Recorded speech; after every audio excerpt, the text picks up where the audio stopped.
Call this meeting to order.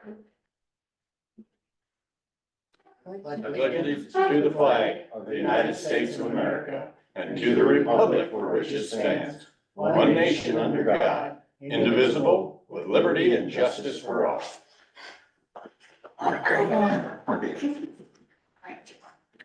All righty. So, has everybody had a chance to look over the agenda? Is there any changes? I see we had an amended agenda. Anybody have any conflicts? Otherwise, we'll have the agenda stand as approved. Madam Auditor, will you read in the minutes for us, please? January 30th, 2024, the Board of Supervisors met at 9 a.m. with Jean Hayden, Chair presiding. Members present were Schultz, Dozark, Hayden, Mulbauer, and Rosberg. Minutes of the previous meeting were read and approved. Ben Shaben, Assistant County Engineer, spoke with the board about the award of Project BRS County 24, 131-6024, concrete box culvert on County Road E16 to Dixon Construction in the amount of $874,128.06. The contract wasn't available during this time. No action was taken. Contract bonds and certificate of insurance for the concrete box culvert on County Road E16 with Dixon Construction in the amount of $874,128.06. Why is it on there twice? I feel like, oh, that was the bonds and certificate, sorry. And that the contract wasn't available during this time, no action was taken. A motion was made by Rosberg, seconded by Schultz to approve the agent of record to Holmes and Murphy and Associates, all lines of coverage. Motion passed unanimously. Greg Miller, Emergency Management, informed the board about the Tim's class, and that's traffic incident management, scheduled for February 22nd, inviting EMS, fire, tow truck drivers, secondary roads, sheriff's department, city police, local DOT to the class. A motion was made by Dozark, seconded by Rosberg, to approve the employee wage publication for calendar year 2023.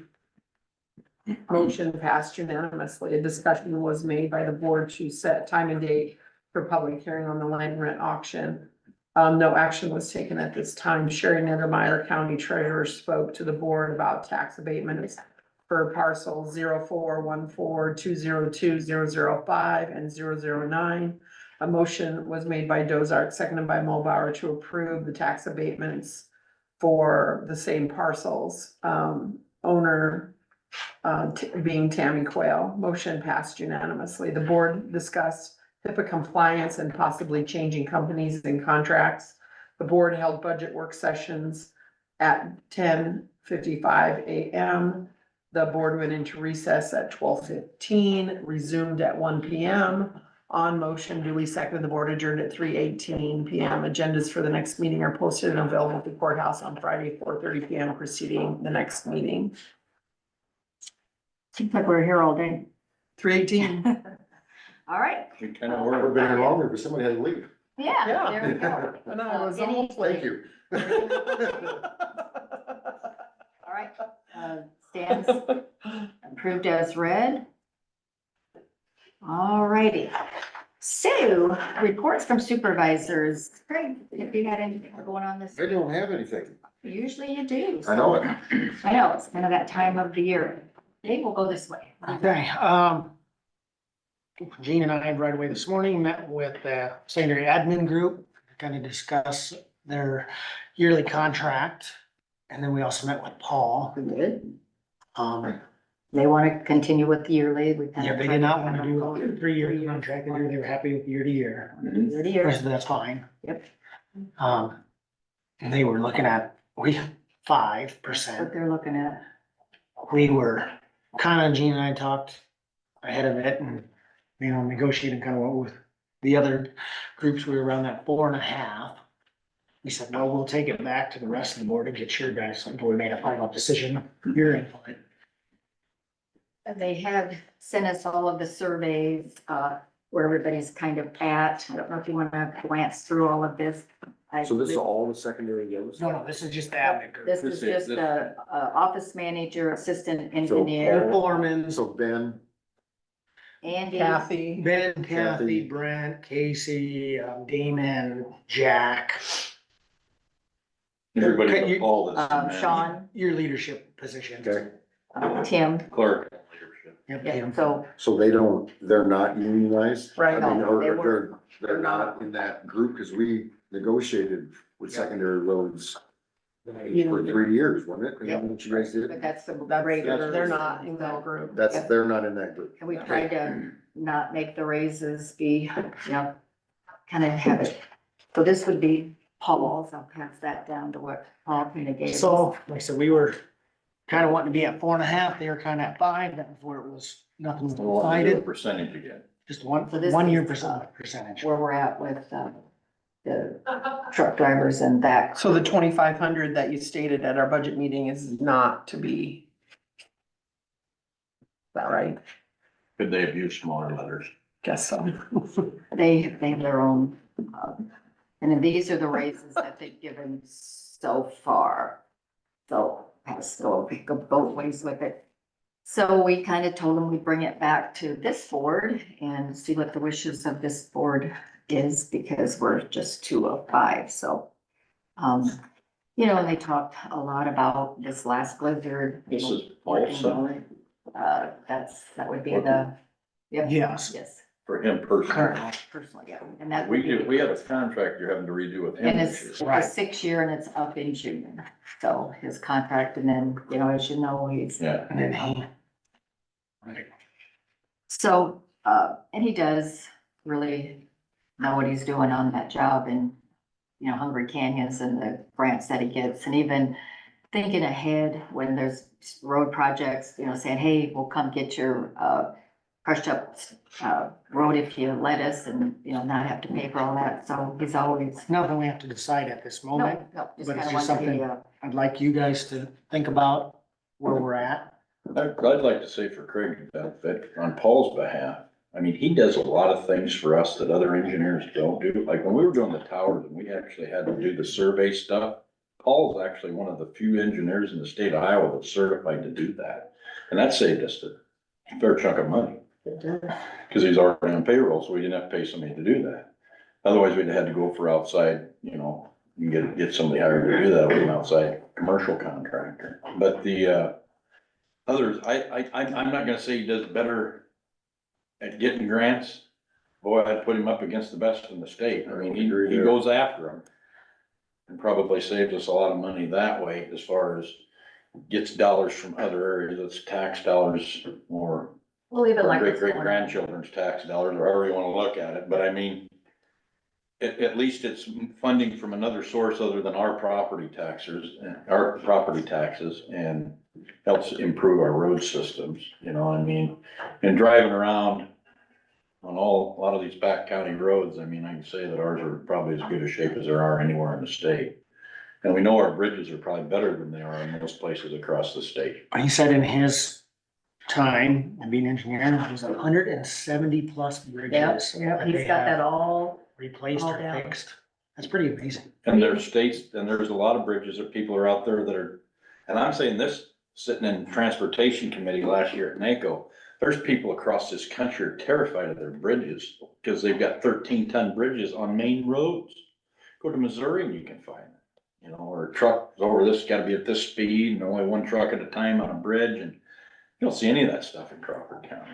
You know, and you can find some of that in southern Iowa, or up in northeast Iowa, you can find a little bit of that, but Iowa's tends to be better.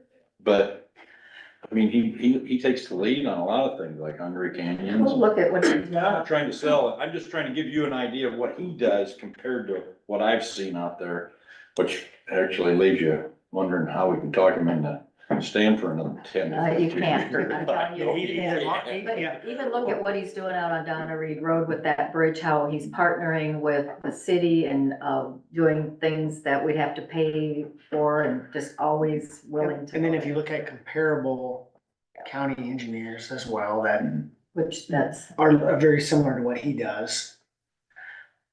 I guess, I would like to see him at that 150.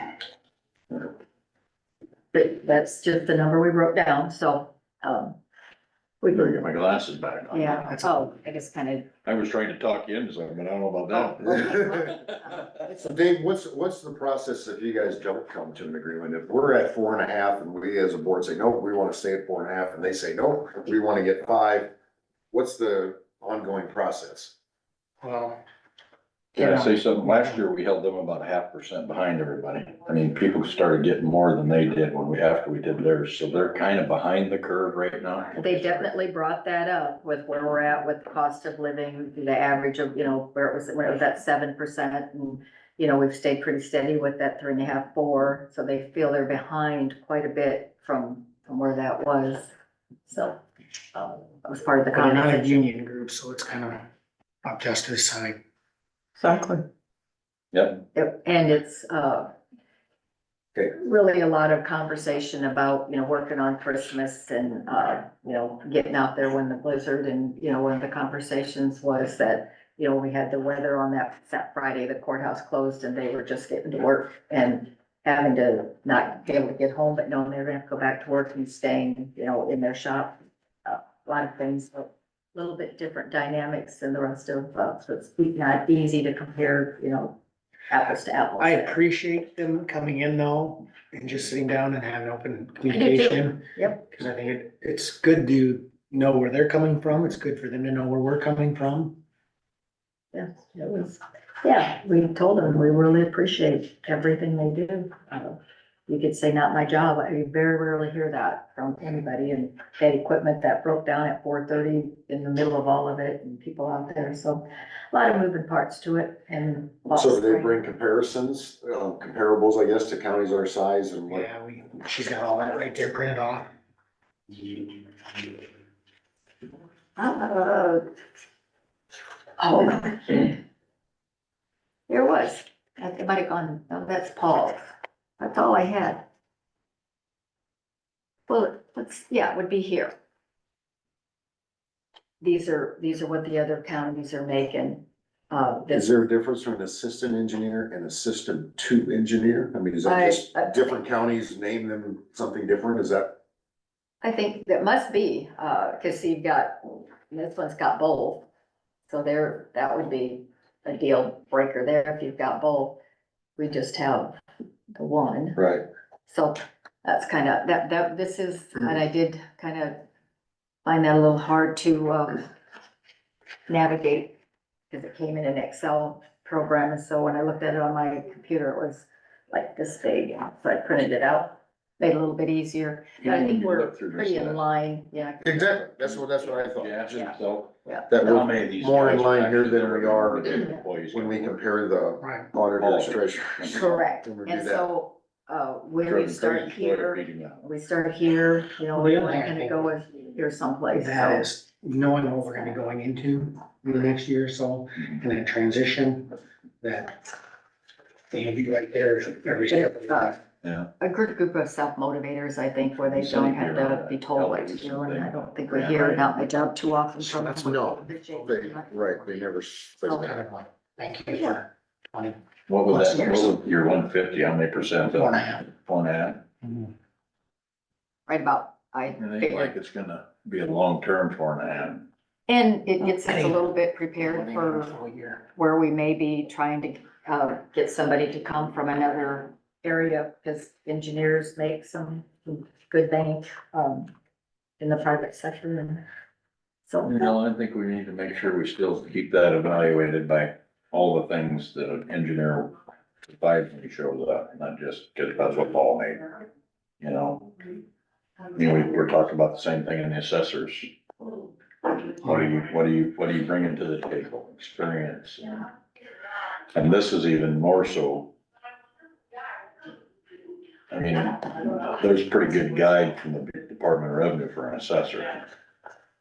For an engineer, I mean, looks to me like you can really be all in, or you can be sustaining. All right, well, and it goes a lot on experience and years, and, you could have somebody who just started off, that's a lot There's less. those numbers. But- All right, so that was a good Well, meeting. Yeah, I think good discussion, something to think about, we don't have to decide it this morning, but Soon, budgets are rolling, we have a time frame. I have a time Does the frame. typing. So what, he's making 143 right now. Yeah.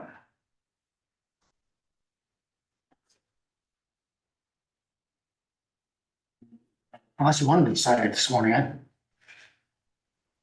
He should wait for Kyle. Yeah, I think if we had next week, is that gonna print your budgeting style?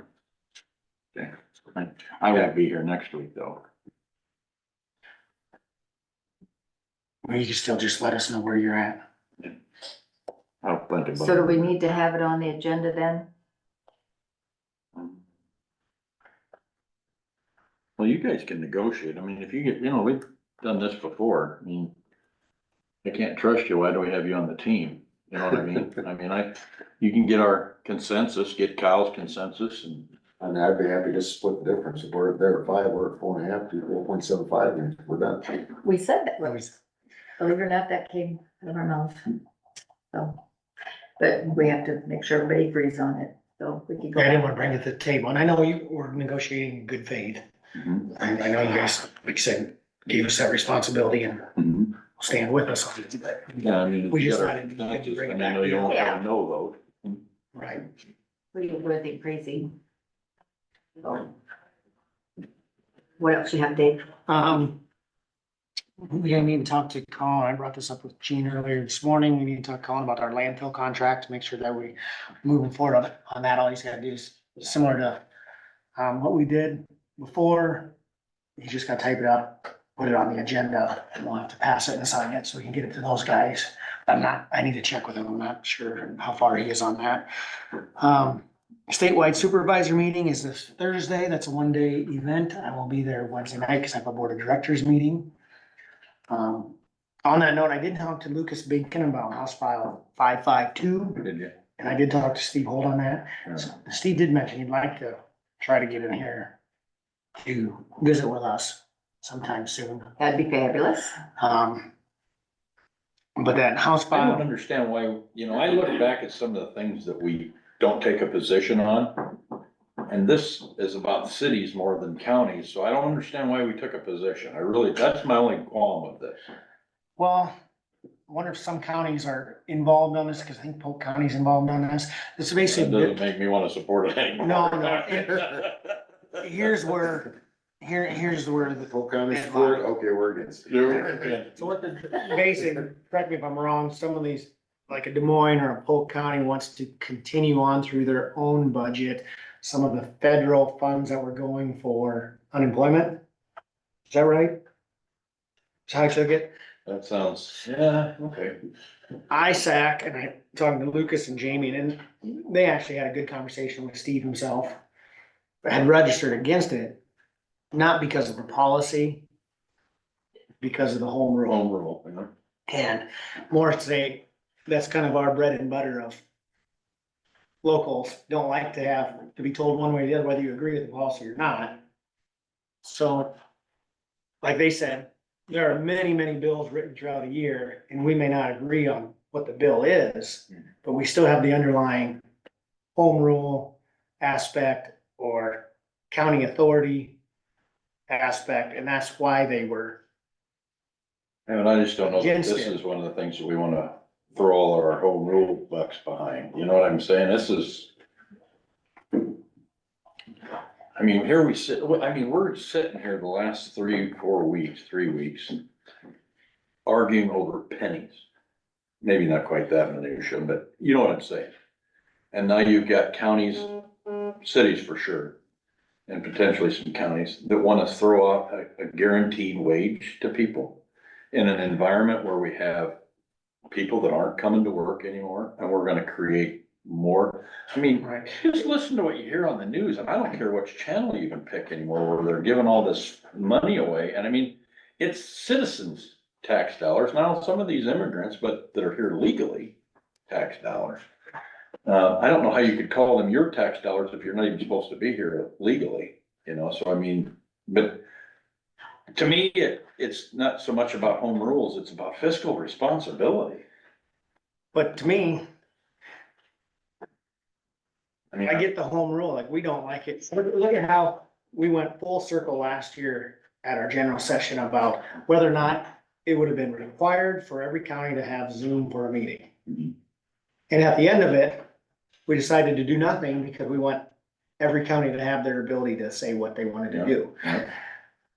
I guess if a city like Des Moines wants to do this, and it's not taking our tax dollars or the state's tax dollars, the people of Des Moines who are electing those officials add policy and it hurts their budget and it reduces services, how to wake up and vote for somebody different. Okay, then what's to say that you get a change of administrations in the state house or anything, and they don't get subsidized for their stupidity, and then it continues to And go. that's why I don't want to see it, so, I mean, it shouldn't be, but how do we know it is now? That's my point. I mean, here's somebody finally putting their foot down. I'm not supporting it just because it's Steve. I'm just saying, And I'm not The supporting point- the the point policy, but I resonates am with supporting the home rule. yeah, I get that. I mean, but Because my point is, when do you let, is this the elected home rule officials- that we wanna, is this the mountain we wanna die on? No, that's my point. I mean, you're pledging for somebody or, you know, you're supporting somebody's right to go broke on their own. I mean, you know, I don't, we should have made a bigger fuss about some of the stuff they did to us last year. If that was, Well, and we did. I think there's a little bit of misunderstanding.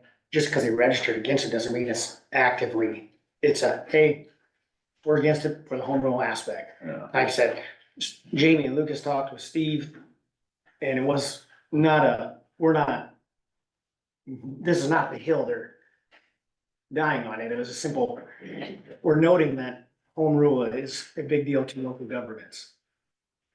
Okay, But you know, that's. So does that extend that, cause I was looking at like, House File 2092, which requires the counties that a motor grader must have 5 years we of talked, experience. we talked about that And too. it's like, So- why should you dictate to us what, if That's we, exactly. you know? Where do you start and stop with home rule? Yeah, I Paul mean, brought that up To too. me, that's probably something you do say is home rule.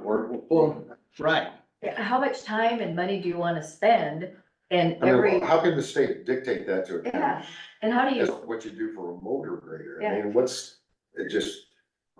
I don't know, that just. That's a hill, that's a more of a hill, Maybe cause frustrating. that counts every 99 county, and it's not, the way we're doing it now hasn't been destructive well, but to budgets. as we know, Paul does it very well. We've been out to his trainings and we see the camaraderie and but are we sure every county's doing that? And so, once again, everybody's gonna be punished because there are counties out there that are letting somebody that doesn't know what they're doing out there. So we're gonna make a rule that says everybody has to go through all this training, even though we're But doing shouldn't it. that then be that county's citizens would go to their board of supervisors and say, hey, get that engineer to get those guys trained properly, because That our would be the roads aren't in perfect shape. ideal way to do it. If not, I'm not gonna elect you. I'll find someone who will. Right. To me, that's how it should work. And then even telling you, dictating in what House File 2120, which says what during road construction modification or repair process, including project plans and paying them for lost crop. And we do all that right here in this county. There's nothing that we Anyways. don't, we do that. And like you so- said, there's a process, if it doesn't happen Right. to the expectations of the citizens, Exactly, Just- vote. exactly. It's, and what a thing to start with of all things, you know, we've got all It is these where you- other issues and that makes Where it you to the- dictate some things and not other things, and it's, you know, Well, I don't think they should be messing in either of these things to the degree that, I would like to see how the bill's crafted. I just don't see I would just like to- the mindset of a legislature thinking that this is important, this is something that we need to pass. I mean, and you you gotta think that if remember, they got input from a citizen, they would say, you need to talk to your county board of supervisors. That's the level of government that handles that, You would think, you would think. and Lucas, he says this every year. He goes, you can't let your hair start on fire because of all these bills that are coming out right now. He says, you still gotta get them through funnels and, you know, things that, well, like the But when they pass out of committee, I guess 3-0 or something, you know, there's no Yeah. objection and you're like. Right, Really? then you start to be concerned, but he said there is a lot of bills that you think, oh my gosh, this is really bad, but they, you know, until they get to that point. From the home Gotta rule kinda- aspect, I could get along with the idea. It's just the other side of this. I mean, where they're throwing millions and millions of dollars at people to. Just a guaranteed wage, just, I mean, how much more do we, I mean, let's just start painting the town red. I mean, put our gold star up. For God's sakes, this is just ridiculous that the government thinks they need to support everyone. But what will happen? This country was built by people that got dirt under their fingernails. You know, I mean, that's the part that drives me nuts. I think why the battle of home rule is so important though, is because you'll get that one city, county that maybe misappropriates or spends their money unwisely. Mhm. So then they'll come out with legislation like House File 718 for the dirty 30 that affects us all. Mhm. Right, all the same. So for one circumstance, laws are created No? for one bad apple, Well, that's and what's we all going have on to here. deal with it. So I think where the battle of home rule is important, sometimes you have to say, hey, for the sake of all 99 counties, home rule is important. And every time you water that home rule down, Mhm. you're affecting our ability, even though some city or county that isn't us is not doing a good job. How can we make sure though that nobody from upper doesn't support them in their stupidity? Because to me, that's all it says. Well, then that's who you elect on those uppers. You asked the question, how do we get the uppers to, if you don't elect them again? So, interesting, but That's the answer to that. Well, everybody, make sure that I got my life raft closed. I'm gonna tell you that. 'Cause I think we'll have some interesting discussion though when we have our board of directors meeting Wednesday night about a lot of these bills that are coming up and I mean, we've already got programs out there to help the underprivileged.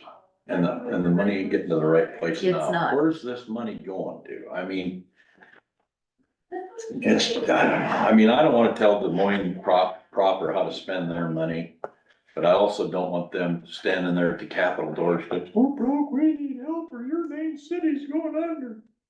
That's what's gonna happen. They're not, Anyway, I don't know, there's more to find out about this, obviously. they're not, Wow. so that would not be true. This is one of the things that I'm starting to sleep good at night again, and now I'm not. well, going back to why for how many years did they get an extra $1 million, $2 million for mental health and could stand alone on mental health, but yet all of our legislators voted for it. Yeah. Oh, you follow. Until now it's gonna change, but. Well, now it's gonna change again. You've seen the lines, they're straight now. All right. The other thing, Roger Rasmussen had called me yesterday. He had some concerns with the budget. He said there's some things that he'd like to discuss with us of what they wanna do going forward. As far as vehicles, maybe some of the setup in the vehicles, for computer wise and things like that. And I said, Roger, just come in and talk to us. I mean, we went through the budget with a fine tooth comb and there's a lot of line items that hadn't been spent in a couple of years that we took out, we adjusted things, but I mean, if you want to come and plead your case, we're open ears. We're not gonna say no. I don't think we did a whole lot with, his equipment and vehicles and that, did we? Some, You just said a flat dollar amount. You didn't, I mean, No, you but can't tell them what line items to decrease. Right. Yeah, well, Just over $91,000 decreased. there were some things in there that he didn't, but he they wants to weren't- come talk to us about. I said, I well, say, at a time. we just backed off his whole budget. Right, right, But Right. we went through the line items and seen where they weren't spending it, right. and basically were padding their budget for whatever.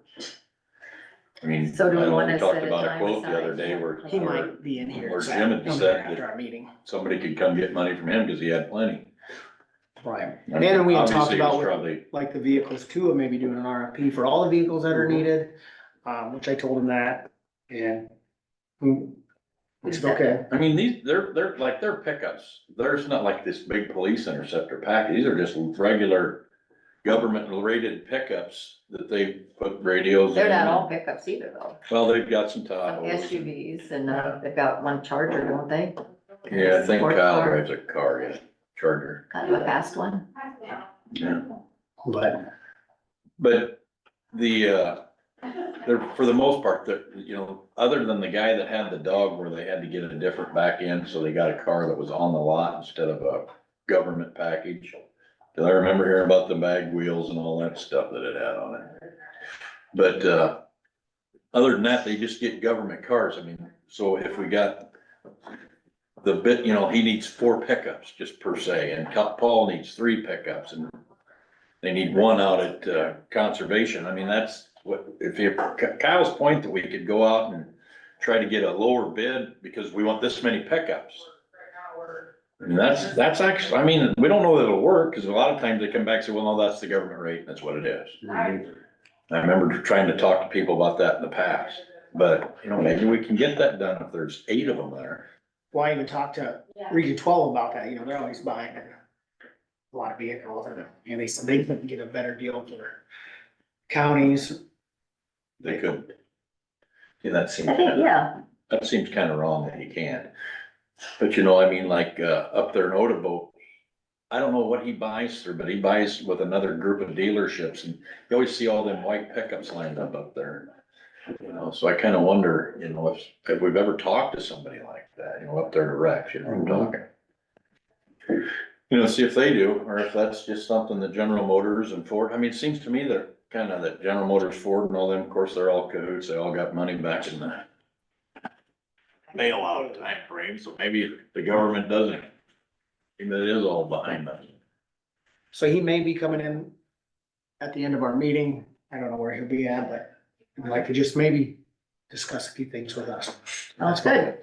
The other thing he did bring up, and I told Ty this, they'd like to maybe start having some supervisors ride around with deputies, or just see what they do, or maybe Right along. ride-alongs, or see what it'd be with them for a while down in Overnight. their office.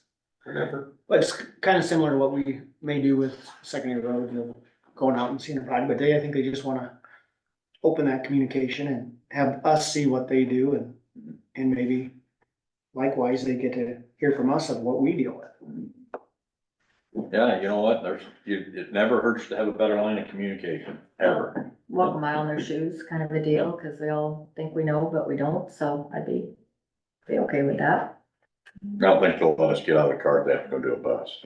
Really? Gee, they're gonna make you go first. I will, whatever you want me to do, it'll be fine. What else you got, Dave? That's about all I got. Alright, Ty, you're up. I really didn't have anything last week, other than Dave calling on, didn't even get a lot of calls last week. So apparently we're doing a great I job. don't even think I called you last week. Yeah, I know, I think. I don't think so. I actually, this week, I'm some of my meetings are overlapping out there in Washington over the weekend. So when do you leave? Friday, I fly out Friday, and then I fly back Wednesday. There's stuff, actually, and last night, now I'm glad I didn't fly till Wednesday. Some of us got an invite that are going up and doing all the speaking on the Capitol. And I put my name in, I still don't know that I'll get in, but put my name in and they call it the nighttime tour of the Capitol. They say it's amazing, so I'm kinda excited about that. I'd like to see what that's like, at night. How many ghosts are still living in the Capitol. That would be fun. In any event, that will make me, my early flight really early, cause I don't think I'll hardly be back to the hotel, take a shower and head for the airport, but there's some, I have one afternoon where I've got steering committee for military services, and I've also got my international economic development are meeting at the same time. So I'm going over the agenda for military to see if, most of the stuff has been already laid out in all of our meetings. So I think I might go to that international economic development one, because that's where I got the big meeting in June that I'm trying to decide if I wanna go to or not. and I've been talking back and forth. I actually asked, Rachel down there in Des Moines to get a hold of the state task force that goes out to that. And, see if I can kind of bum along with them guys, cause I don't really wanna go alone. But I'm sure they set it up to where I can go out there and do my gabbing. I mean, I think that might be a pretty interesting opportunity from what I'm reading. What dates are that? Well, that's in June, and I can't remember the dates right off the top of my head, but I'm the only supervisor from Iowa that's actually on that. There's one Wow. gal on there that's an auditor. I should have got her name. You probably don't even know who it is. You guys got a pretty tight circle. But, one lady, and then there's a commissioner from Nebraska, and on that task force, I was the only supervisor type people I've seen on that. I wonder why we don't have a bigger presence in something like that. But the state sends down a contingent, and they actually set up a booth, you know, and like the trade association looking things, you know what I mean? So I'm really kind of interested in see what kind of stuff that might net. And here's why I'm looking at it. You know, I've been talking to the railroad guy that wants to start shipping meat to Mexico, which, you know, Mexico's our biggest consumer of US pork. And I assume beef might be hard to get anybody to buy right now because the price is good. But I mean, it's still one of our bigger, you know, Canada's probably our bigger for beef, I would think. I don't know, I haven't talked to the. Ask them about, I heard that Mexico entered into a trade agreement with Argentina to buy the majority of their soybeans and beef and corn. Really? See, and that's what we're trying to do, is I was talking to him, he claims that he can now, with their rail system, and this is a CN deal, or CN's in that little conglomerate of Canadians, but they were wanting to find a place here for a railhead, and then they can take meat down and bring produce back, and they can do it in an expedited way, where the meat gets down there fresh and the produce gets back up here fresh. They claim they can do it in the same amount of time we can with a truck. Now, I can get to the border overnight. You know, I mean, I can load in the morning and I could be there the next, well, depending on how deep you go to the border. You can be in El Paso, you can be there in the morning. And what organization's talking about that, and who is bringing that up to take the meat and bring back produce? That's, well, it's a little group from Canada. Oh, okay, from Canada. But the CN, which runs through Denison's part of that. Okay, And anyway, it's international economic development. Well, you could almost get something where you get Mexico, you know, somebody that's a big exporter, importer down there interested in it. I mean, just something that might actually expedite more of our commercial product here, whether it's pork or beef, you know, and ship stuff down there. And so I was talking at my IFAC meeting, that's a governor's freight advisory council, and I thought, gosh, these two are kind of starting to mesh here. And that could be beneficial for us in more ways than one. I mean, you know, the biggest thing in our grains and our meats is always what could happen to us on the export thing. So if we create better relationships with people outside of our borders, the US borders, it's only gonna be helpful for us in the long run. So especially if you make them part of the team, so to speak. So I don't know, that's some of the things that I really wanna go check that one out. So that was one of the things, I mean, you'll be gone how many days? well, I'll be gone till next Wednesday. Okay, I'm flying back Wednesday morning. okay, So meetings start Friday, but it's nothing that I really, it's more of the board of directors stuff on the national level. But the, Friday, Saturday morning, Sunday morning, there'll be church, and then about 11 o'clock meetings start, and then, after that, the, Monday's a full day and Tuesday's a full day, and. Will you meet Bill and like Barry Anderson and Rich Crouch? You guys all fly together? Yeah, you know what, I'm gonna call them probably today even. And everybody, we get a phone directory of everybody's going out, so I'll probably call like Richard and. So think that you guys, you could probably be all on the same flight. Well, if we, Everybody all last stay at the time I same did, hotel? well, yeah, we'll be at the same hotel and that's where the meetings are, is that hotel, it's the Washington Hilton there or something, it's a big, for a conference, big conference building. Anyway, So you got any free time? well, they got something, I mean, like Super Bowl night, Sunday Super Bowl, and they're having a big get together, which will be kind of like a networking event, because there'll be all the officials from across the country will be at it. And then, you know, like the rural action and the Rural Action Caucus, and then the large area, large county caucus, that, and then the board of directors for NACO are all getting together, and we're all getting together in the French embassy, invited us to their facility. So we'll be at that one night. Sometimes that's when you learn the most. Well, you can make some good contacts with that stuff. Everybody kind of relaxes, lets their hair down, you can find out some things, and you can learn some pretty good tricks of the trade, so to speak, Make some good contacts. I mean, it's helped, it's been beneficial to some degree.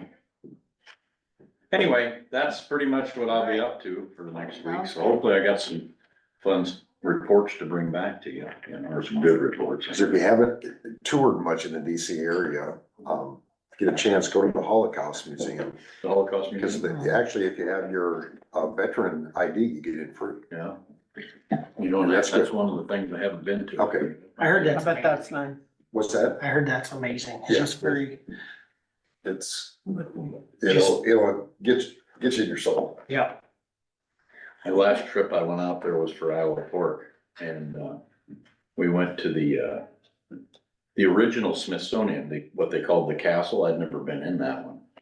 And we went through that, and as I'm into where like the spacecraft were and all that Yep. stuff, or not the craft, but just stuff. And right there on the wall, they got a thing where there's dehydrated bacon and sausage, and I said, look, even the moon was better with bacon. Anyway, I just had a couple, Wednesday was a busy day. I start off with DCAT at 9 o'clock in the morning, and a lot of times those meetings are short. It went right up till 11. And the big, issue is always, funding, where everything's getting shortfall. That, DCAT is where they kind of take the extra funds and decide where they can kind of disperse them. Looking for some gas cards for family assistance. Even nowadays, they won't take, cash or a check. And no agency has a debit or a credit card to go buy a gas card to give to the folks to get to their meetings and different things. You can't just give them, any old card, because you have to make sure it's just for gas. So they're working on that. How much are they getting cut? It just depends. There's no real dollar, not yet. We didn't talk actual dollars and cents. One of the things that's the biggest concern, and this actually now will go into Crawford's, Annette's group. We'll talk about this one.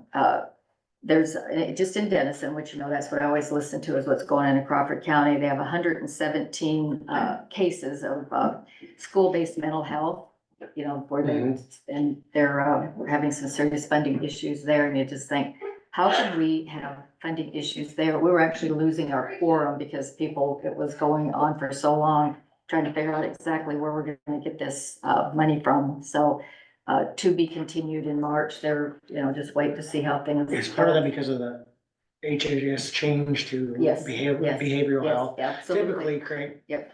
DCAT was leftover money from DHS, and then they went into decatterization. That was supposed to be programs, and correct me if I'm wrong, Right, yeah. that are preventative, or nurse care consulting, iSmiles, school-based mental health therapy, Parents Baby as boutique. teachers. yeah, things like that. I Smile, I had Family Steps, Oral Health, Childcare Nurse Consultants, Preschool Scholarship, Business Investment Program Provider Development is kind of the reports that we get. Parents as teachers is gonna be going to evidence-based practices, which, once again, they don't have exactly how they're gonna judge it and how they're gonna. It was kind of a meeting where it just seemed like there were so many loose ends and different moving parts to it, but no solutions were really found after an hour and a half of discussing, because if there's no money, what do you do? Where does the money come from? But And correct me, I will. our public health administers a lot of these programs. yes, that is correct. Yep, I have Family Kim. Steps and Nurse Care Kim Consulting, so and they get the Lynn. contract Yep, or from DCAT. they're signing the contracts, school ready funds, mid-due funding update. We're 85% used up. They've used the 85% of their budget in February already. So that's kind of some of the numbers I wrote down, but a lot of it was informational this time. We only had a few action items. It approved the section 1 and section 2 of the plan, adopt priorities of funding opportunities, goals and strategies. That's just a report that Annette kind of gets all together, and There's just a lot of moving parts, but until we find out how much money we're actually gonna get, it's hard to know how we're gonna fund these and how many different providers we're gonna be able to fund. So, very interesting meeting. There was a lot of discussion on ideas for what we can do. But the restructuring is, until we get all of that lined up, got a lot going on, but, also, Kim and Lynn had a text that went out. They want to make sure before they're concerned about their budget with, public health, that we're, cutting that budget. If they get that, those registered nurses hired, to make sure that the supervisors are on board, to give that money back to them. And pretty much have talked to all you that we've done, that money basically is the money that they've given us this year from their carryover. I wish we did have a special fund, and so I have to remind Kim to possibly call Mark Campbell again and see how they're coming. When you talk about that special fund, though, where are we gonna see that at? What was that conversation about? You remember? Kim was supposed to look into it with Mark, and we had talked to Mark, not very, 15, 20 minutes Okay. while we were at ISAC, and they just really like it, and Kevin Green also Okay, all right. has that as well. But they're already doing it, correct? They're already doing it. Already doing it, so it tells me it can be done. So how will be the fastest way to find out exactly where that money how it could be? I call it earmarked. Well, that's a conversation that the Board of Health, Board of Health and Kim need to have with Mark Campbell and Kevin, and to get the ins and outs of how that actually works. Who's Mark Campbell? He's a supervisor from Webster County. Okay. They're already doing it, so He's why our reinvent the chair wheel? of supervisors. Yeah, and he's the chair of the ISACs. Supervisor. So I'll remind her to call in. Let me, DCAT, is that money, is that where the money came from that was paying for our counselor that was going around to the schools? Yes. Okay, Part of it. Not all of actually- it, it's, But part of it. Yeah. Well, here's part of my concern. I actually had a conversation with Stacy Gallup, because she's on Yes. DCAT with me. yes, The AEA transformation, whatever we're calling that up in Des Moines. How's that gonna affect that out here in our rural schools?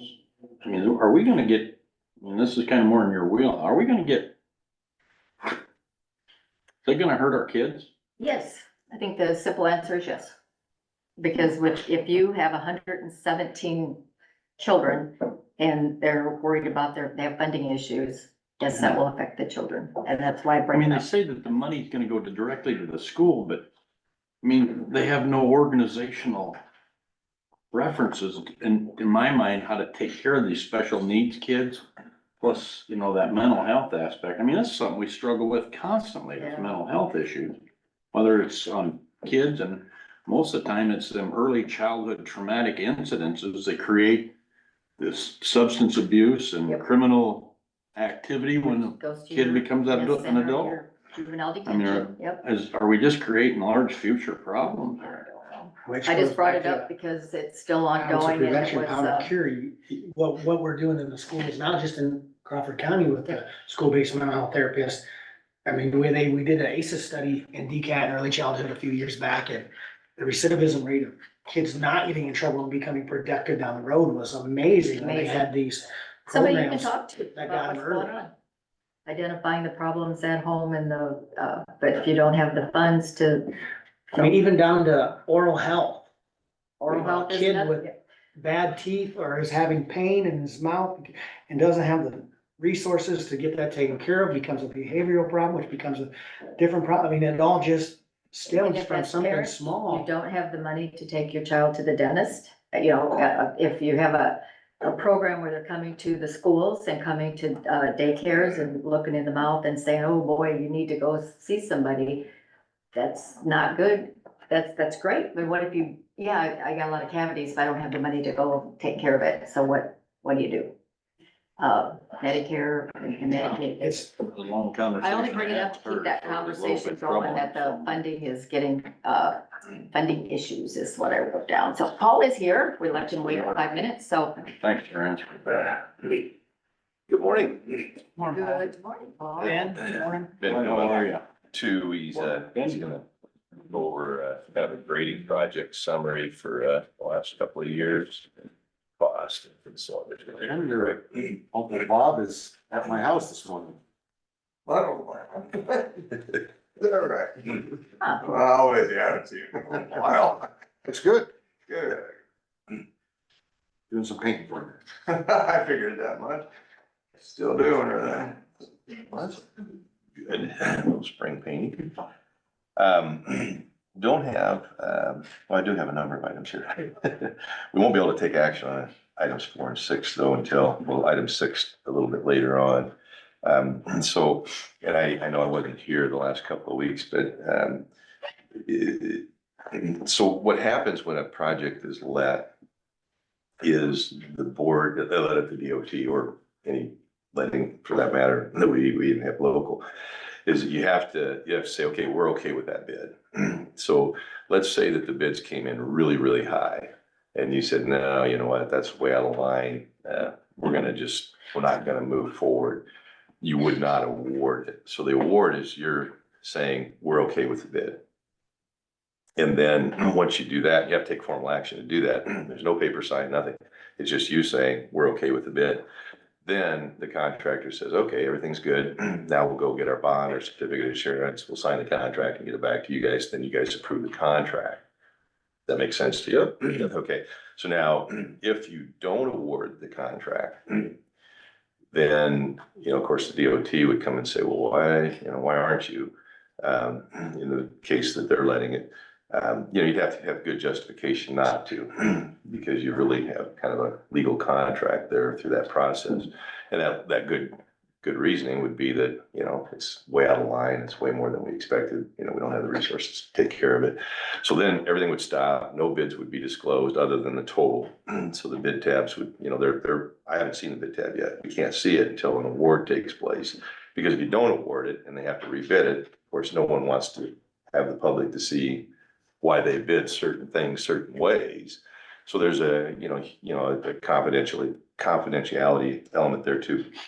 So anyhow, later on today, when I discovered that hadn't happened, we'll do an award and everything will kick in and we'll continue to go on down the road. And so that'll be a little bit later this morning. And we'll keep that process moving. So the Manila Maintenance Shop, I talked to the contractor yesterday, and the reason, that should probably be done now, but I didn't want them to use calcium in the concrete, and they would have had to have used that in the floor slab. Calcium just, in my opinion, you use it when you want to, when you get into cold weather conditions, it just really wasn't necessary. So I'm okay with the fact that we just kind of held back, but that's why the building's not being worked on. It's a product that takes away from the longevity of the concrete, and I just didn't feel like we had to push it along that fast. That's what I was gonna ask, when calcium gets in the wintertime, all that gets on my trucks, just eats metal. It's a highly So what would it corrosive do to product. what would it do to all the rebarb in metal? We'll take a look at Or your in state your highways in some cases. It's very corrosive. And Yeah, it's just not good to have in concrete. Now, that low concentration they were proposing was not probably fatal, but it was just, that's why the project's. We're not up against a hard We got a building. timeline. Nope, we got a building. They'll start working on it. He told me as soon as the weather gets fit, they'll do the slab and they'll put the building up. It won't take them long.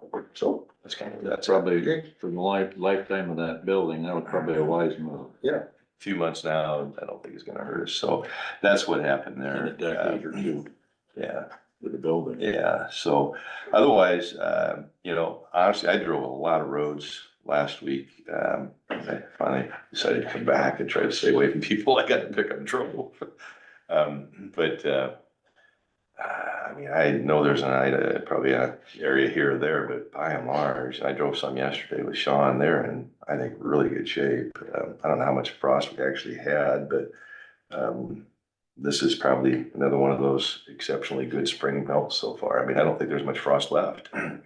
And that's usually your enemy. Even How if much you did do- we even get? Seems like all this water is soaking in. It is, so the roads are looking Thank really you. good. Exactly. That's what I say 2 times. Thank you. Yeah. This is the perfect spring weather. It's frozen in the morning and it thawed out in the afternoon and melts the snow. And so really pretty good, so far in that arena there. So, item 5 is this Hungry Canyons amendment. And this is just extending a project agreement that we have. It's on a culvert with a corrugated metal pipe riser, which is a standpipe on the inlet of it. And we're getting about $18,000, and it's just one of those that we just haven't gotten to yet, you know, so we got the money. They're just extending this until, December of 2025, and we're planning on trying to do it this year, so. They've already spent the money or they just are holding it till we get it done? We haven't done the project It yet. says Nedemeyer Culvert, where's this at? I just put that on there, yeah, it's the, you know where Melvin lives, just right east of his house. Oh, okay. You know, the outlet's buried, I think I know which one you're talking about. and Okay. so yeah, it's a nice little project to get some Hunger Canyons money for.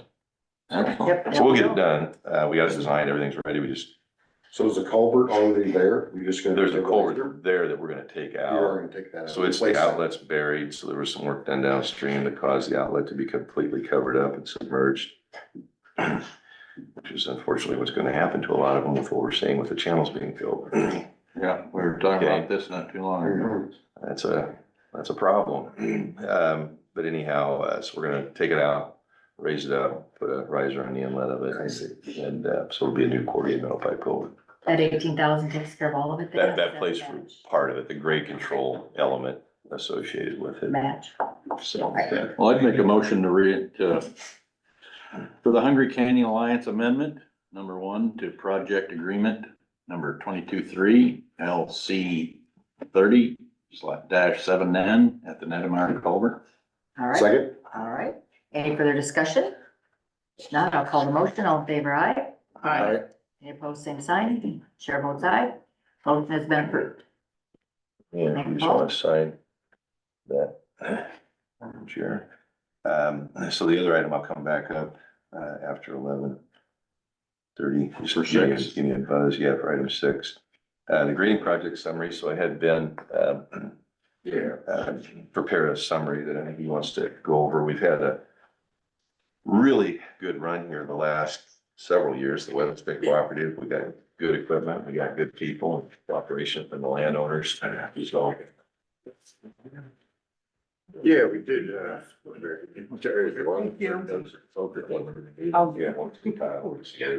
you. Oh, wow. Appreciate seeing that when he gets back. Yes, this is 2023 grading summary form, just kind of the projects we did, I believe it was 10 projects there, number of miles for each project and kind of where the crop damages, and the construction costs are in each project there.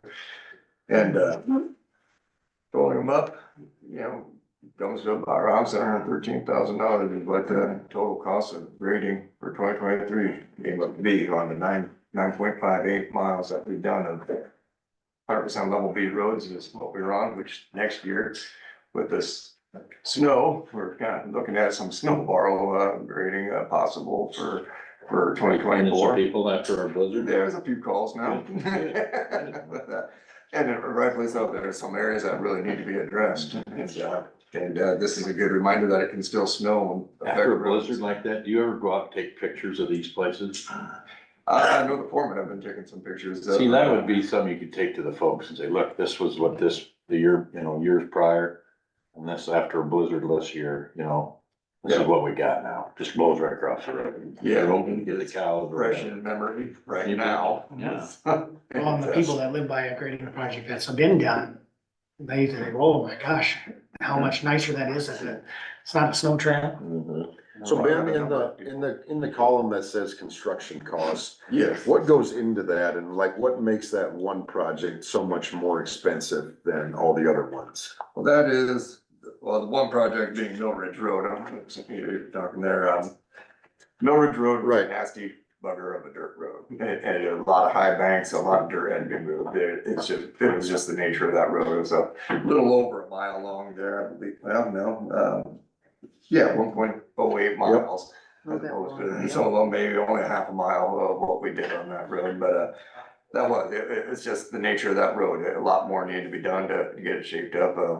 Need to go back a little bit further on the borrows and, it's just a lot more dirt had to be moved on that. So in the construction costs, you guys put down like the wages of the people goes into that, the Yeah, fuel?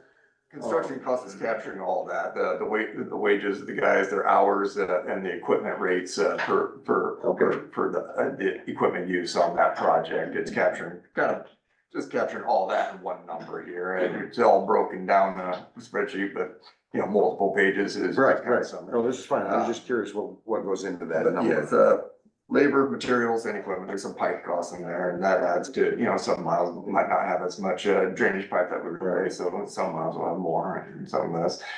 The equipment rates, you'll see down below, you got 2022's numbers next to them. This year's, we everything dang near identical, you know, miles graded, you know, crop damages were almost identical, you know, what we disturbed for crop, fences, you know, what we disturbed and are reimbursed for. Almost everything identical, the changes primarily in the construction costs this year, you know, we did adjust the equipment rates to, you know, every year we do to match up with the fiscal year rates for equipment, you know, usages. And we worked a whole month darn near longer this year than we did last year. Last year we were done, I wanna say middle to late November. I didn't look at the last completion date on the projects, but we're shutting things down this year, middle of December. So another month of grading, it adds those costs and just harder miles in general, you know, adding to that construction cost and to get the projects done. How many more miles of grading do you think the county has, or how much? A lot more that could be Because it looks done. like you're doing about 10 miles a year, roughly, 9 to 10. It's not sustainable at the rate that we're doing. I think we'll have to kind of start backing down a little bit, you know, over time. The road, there's just not that many dirt roads left. We've got a lot of them shaped up, and the ones that folks want done, they're, you know, need multiple things to happen, needs to be the need, and need to have cooperation from landlords to be able to do them, and it's getting harder and harder to get those two things, so. Like I said, with the snow, a lot of people coming up now and recognizing the need for some snow borrow issues should be attended to, but you know, it's gonna wind down a little bit, I do believe. We've got a few of like the Mill Ridge Road, I call them our Grand Canyon thoroughfares. You know, where you got dirt banks, and if you're in your pickup, you can't see the top of them, and you drive through there holding your elbows in, because you feel like you're gonna be scraping dirt. I mean, you can't get, never mind a combine, you can't get a lot of our grain carts through this anymore. I mean, times have changed, and I appreciate their efforts on trying to keep our roads network, you know, in the 21st century, so to speak, you know, I mean, but it costs money to do this. And then obviously, like he said, some people don't want their ground changed, and they're just never gonna, you know. But I think for the most part, you guys are doing what you're tasked to do, you know, maintain the network, our road network, you know. All you said, all together, we've done about 50 miles. Yeah, in the last 4 or 5 years, yeah, and this is kind of evidence, and we're close to 10 miles a year. Yeah, and there's one year, I think we did 11 or 12, and, you know, so. I think next year, we've got approximately 7 miles that we're looking at, you know, signed up to do, you know, we probably have room for it to do a few more, so should we have another year like, you know, like we've had in the last couple of years, goes to raining, that 7 miles might be all we can handle, you know, so. Drove like out there where that road that runs along the north side of McCall's property there that we redid. That was just, that snowstorm, Yeah, just right right through there. is it, O Avenue? Yeah, I think it's all, Just past his house, where his house is. just north of his house, the old Yeah. home place. Yeah, yeah. And it runs over where Jurgens' Yeah. corner is there. Mhm. How many Yeah, total that- miles do I need? I mean, and just, 190 I range. went over there like The that second early, highest. and there was already pickup track. And our level B is our true level B. Cows on that already that. That's it, those are Some one, of that's them why a have lot of level Bs people in the are getting gravel. out, and these level Bs have to grade. So, yeah, Believe it or not. Up in They're the, probably- north of That made a dramatic difference on that road. and the reason they designate them That was level one of B them, was kind of a grand. is so they don't canyon. have to remove snow. And the stretches through there that were in The policy says, so that's kind of Well, their, the guys did a they great say we just job. won't remove snow from them. So. Yeah, them things are, And is that county prerogative as to what they rate the roads? Well, Or is yeah, it yeah, state I mean, dictate as to how you? no, it's a county's It's county. decision. As one of the, when I started, we didn't have officially, had no designations.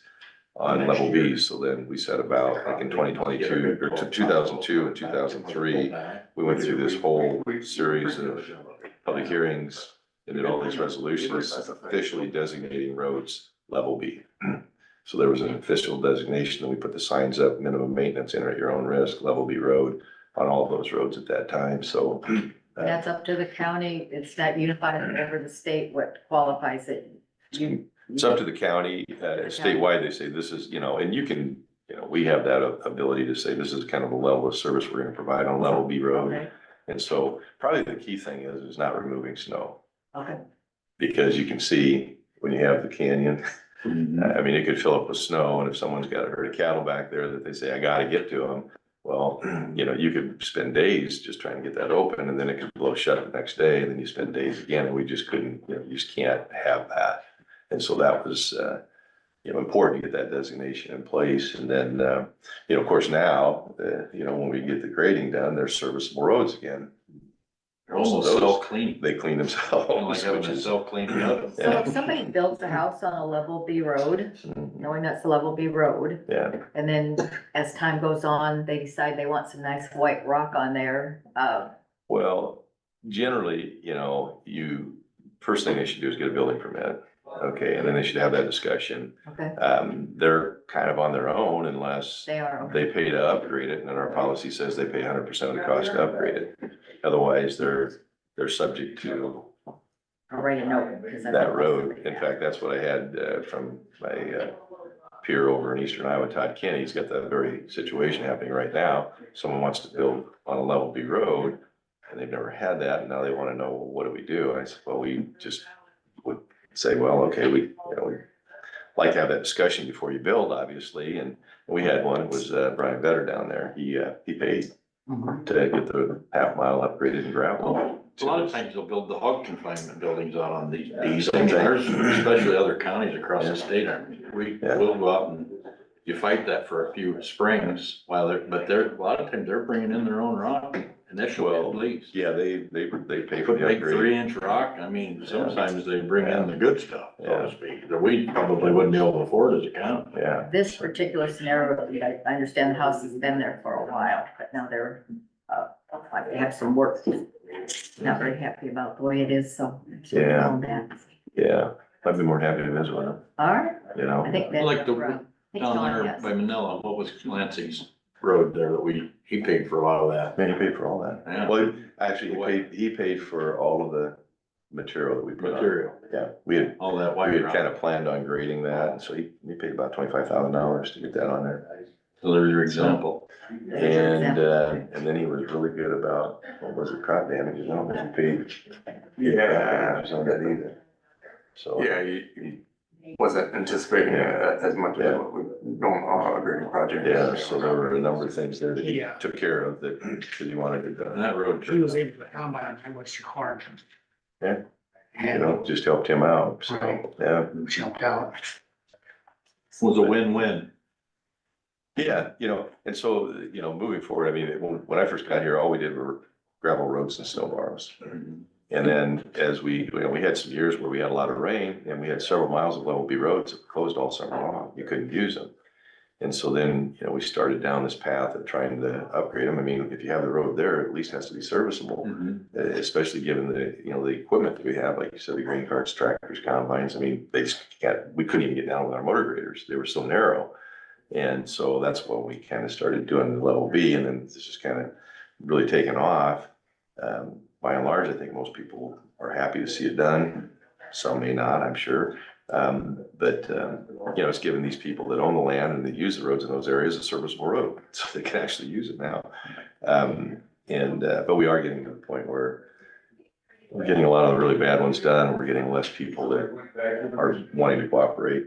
So, I see it kind of tapering off, focusing on snow borrows for a few years, and it might just eventually, we might not have a grading crew, this I time. can't imagine that hurts the value of your property either. So you got a good road all the way around it for access. Oh, yeah. I'm sure it increases. That's what I'm saying. Do we have very many level C or gated roads? Yeah, there's a handful of them out there. So, Equity is a sweet thing. So, you know, this is great, you know, Ben put this together because it shows you as a Yeah. board, as you talk to the public, this is kind of where some of your money's going, you know, and, you know, I would say, you know, the roads don't belong to us, the roads belong to the people. We have to kind of manage them, and then they tell us, you know, well, they want us to keep doing this. I don't know. But If by and we- large, it's been well received. If we didn't have the equipment and manpower and crew to do it at 74,500 a mile, It's cheap. I was saying, you had to hire that done. Yeah. Double? Not I quite. don't care to speculate, but I think we get a pretty good value. Right. Yeah, I really do. So, I'd like to have more of them. Yeah. Diesel over Yeah. electric vehicles, that's Yeah. really getting cheaper Yeah. than. and, you know, we continue to put those millings on, they're about gone, but, I'm working with a contractor that got the Highway 39, I don't know if I shared that with you or not, but the Highway 39 project, they're gonna be shoulder paving, you know, widening from Deloitte north, and Yeah, I'm hopeful that we'll be able to get a lot of those millings, which are the stuff that we got off of our road pavement that we've been spreading, so the deal there would be, you know, we just send a truck, whatever we can get all the way, they'll give to us. So, do you do that on an annual basis on those level B roads, or just the one time and one time only? If we have the material, we'll sweeten them up, because I think it's important to keep them, if we have the material, it didn't cost us much, little to nothing, let's put it on there and try to protect them from the erosion. So to answer your question, maybe, Right, gotcha. if we have the material. And that's why I'm hoping we can get some, because if we can get that, we got a lot of room at Susquehanna, and a lot of room at Boyer, and we could just send some trucks and just haul it there. And that material we got off the Buck Road pavement, when we did that, you know, a couple years ago, it was great material. So Did you ever use crushed concrete? we could, but we use that for shouldering. It's really good stuff. We actually purchased the stuff 10 Point this year, and we hauled some of that directly out to Denny Tops Road here last week. Great stuff and really good value. We're getting that for $14.25 a ton. And then we And haul we're it. getting this stuff down here for the concrete plant for $11.25. It's like a fraction of the price it would cost to buy it for, that'd be over $30 a ton probably. You get the same material through the Martin Marietta. It sets up pretty good too.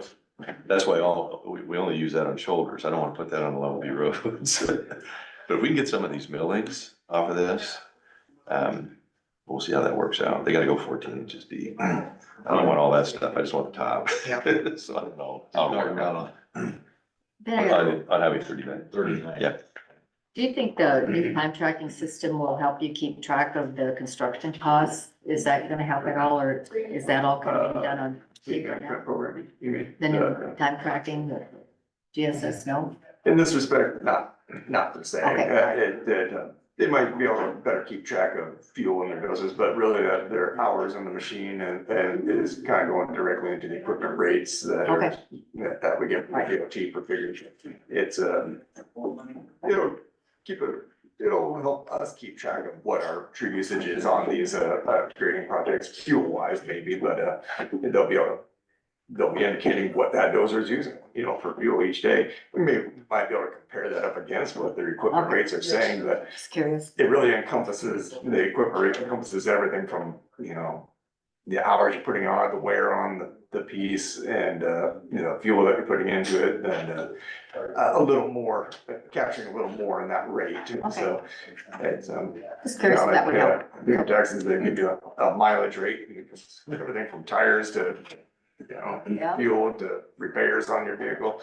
It's kind of a lot the same there. Okay, all right, just wondered if that would help. Very good, thank you. All righty. So where are we Yeah, at? item 8.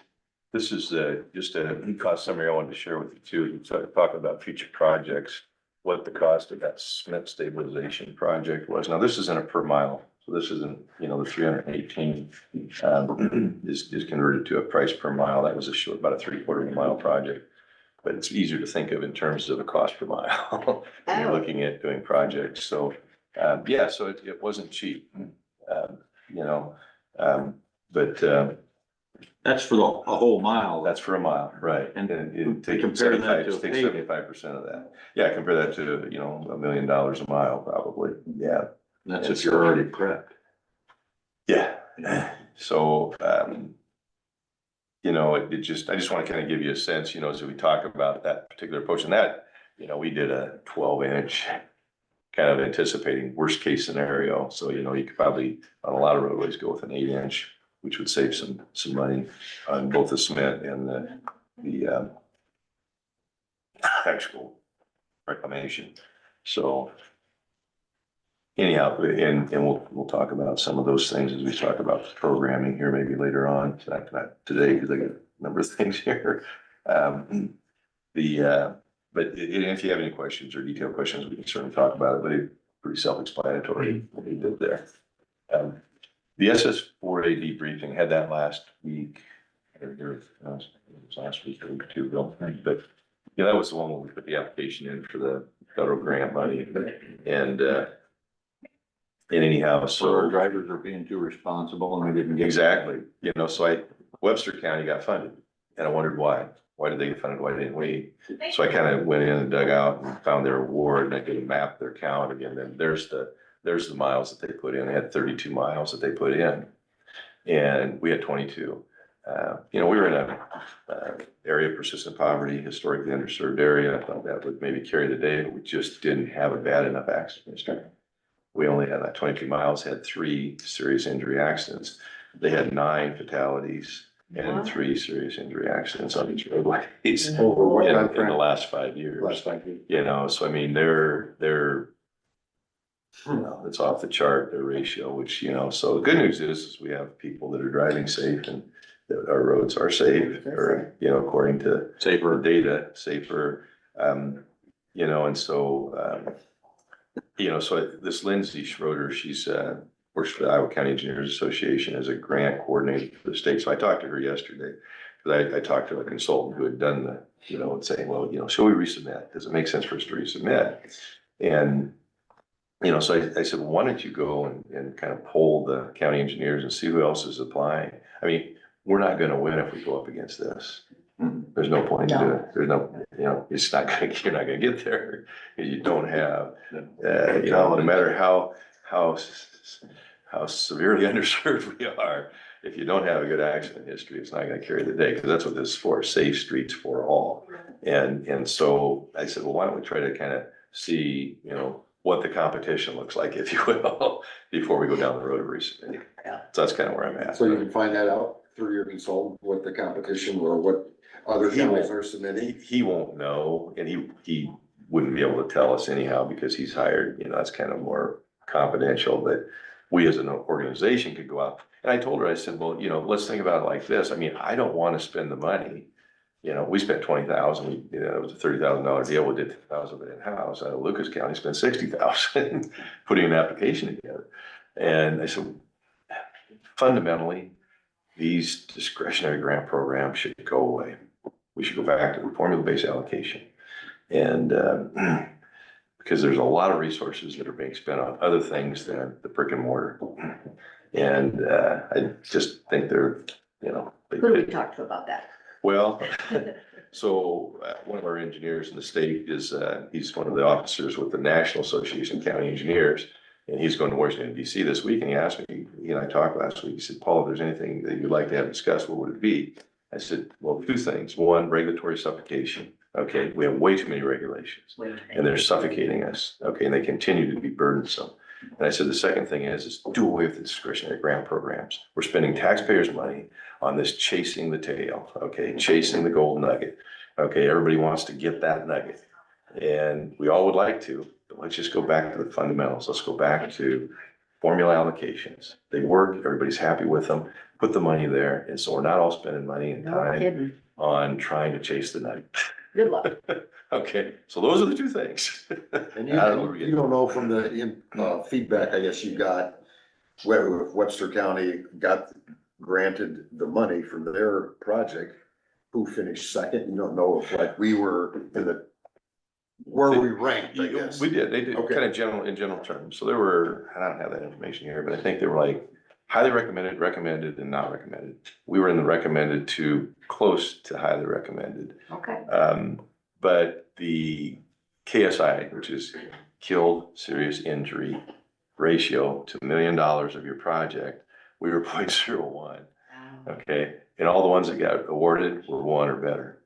So we're a long ways, we're 100 times away from getting So there, those and I other- wish that didn't. Right, those other factors that you mentioned boosted us with Yeah, just that one, the kill factor, or whatever you said. yeah, I mean, that's the only thing. if you're reviewing and you see this, you start looking at, if you're looking at purely the numbers, so you have your quantitative and then your qualitative. Quantitative is that, wow, the numbers, they're down here and we're up here, so we're just gonna, Yeah. but qualitatively, we had a really good application. And the debriefing, gentleman with the SS 418 said, you had a great application. He suggested some things to, perhaps resubmit. But I mean, we just don't, I'm concerned. I mean, I could go out there and I could have a tractor driving down the road and have a semi trying to pass it and have a video of that. I could have a farmer out there do a testimonial about how many loads, and there's one out there that we could talk about how many loads he has to haul on that road every year. And what we call the rural rush hour, which is planting and harvesting, we could incorporate some of those things. That was a phrase that we coined yesterday as I was talking to our consultant. It's like rural rush hour at harvest, There we go. And that's when the Yes, I never problems, heard that that's before. when the problems exist, but we don't have a single fatality. Well, let's not get I some think just to get that, grant. yeah. I don't want I don't that. want I'm to happy change that we got good safe I'm roads. good with that. So that's where I don't wanna spend the taxpayers' money putting something, so the thought process here was, okay, Lindsay, let's go out and poll and see who's gonna submit the next round. Makes sense. Okay, and let's see what kind of statistics they have, because I'm not gonna spend the money if we're gonna be going up with somebody, and that's good, I mean, if, Yeah. they got a more important road. They had all dive into, maybe it's too personal, about what type of fatalities there were, or how, the You reason can behind them, you can because get the accident report, you can get all of that stuff, Dave. So I pulled this up this morning, cause it was like, man, that's a lot of fatalities, in 5 years on the road, that's a lot. That's a I lot. don't think I've had Tragic. that many, I guess when, it's terrible. they're all tragic, but Yeah, if someone's on their phone and crashes versus, yeah, it's not really the road's fault, but yeah. yeah, and I don't, And I Nobody- just wondered if they rated them. nobody digs into the weeds that much, it's either you have a fatality or you don't, and so now you can But if find you that got out. if you got a rumble strip on the zipper and you're goofing around on your phone, that rumble strip will get your eyes on.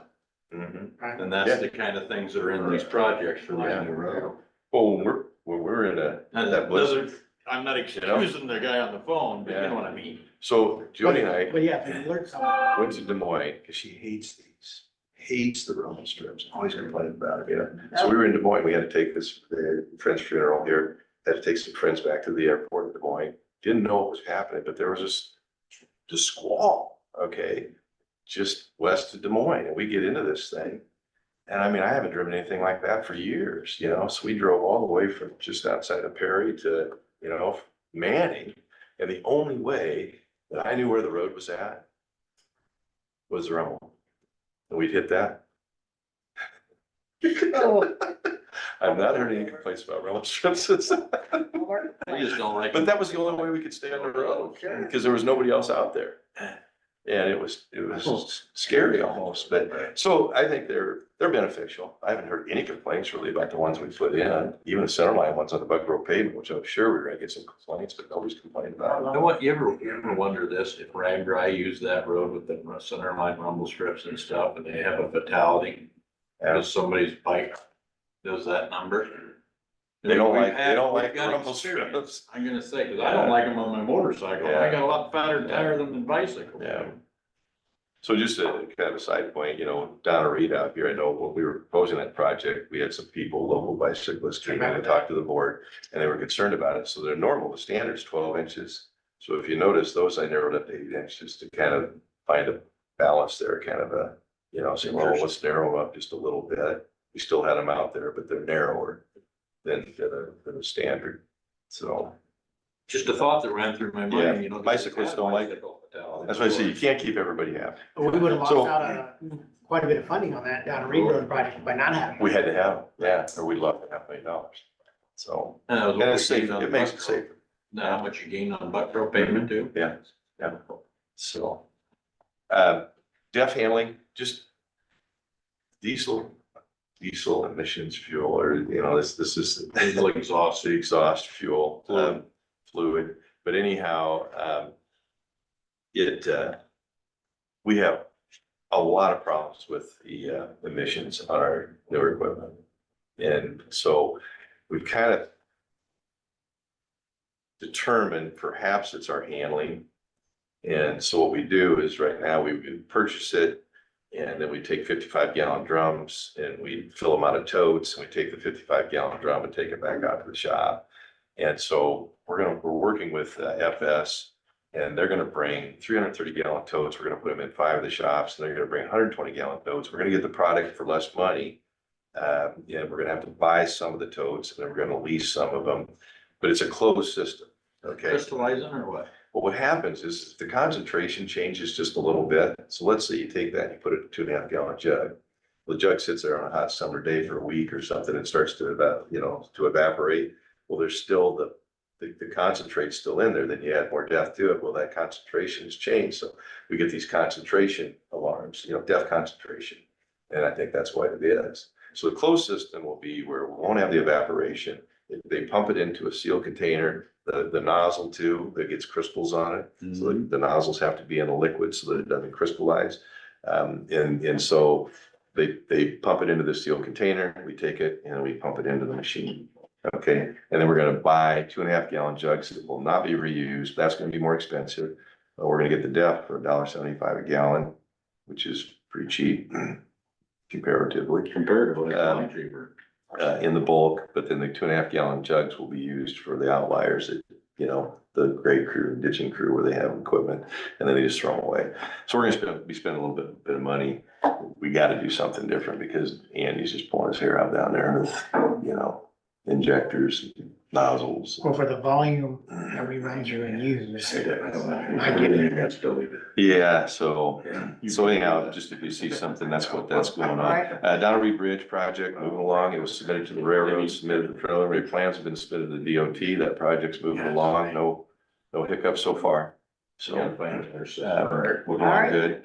Spring auction, is gonna be March 26th, and, we've got a few things on there. There's the mower tractor. I talked to Chris out of the park to see if they were interested in it. I doubt there's gonna be any other county that's gonna wanna buy a 12-year-old mower tractor and mower. We probably wouldn't. And so, we're gonna strip all the mower equipment off of it and sell it. It's kind of like selling a tandem axle dump truck. They sell better without all the snow equipment on it. You just strip that off because most people don't wanna use it for pushing snow. They'll use it for other things. So we're gonna strip that off and sell it separately. So we got a hydraulic crane we're gonna get rid of too. All right, Spring safety meeting luncheon, I'm scheduled for March 27th. So.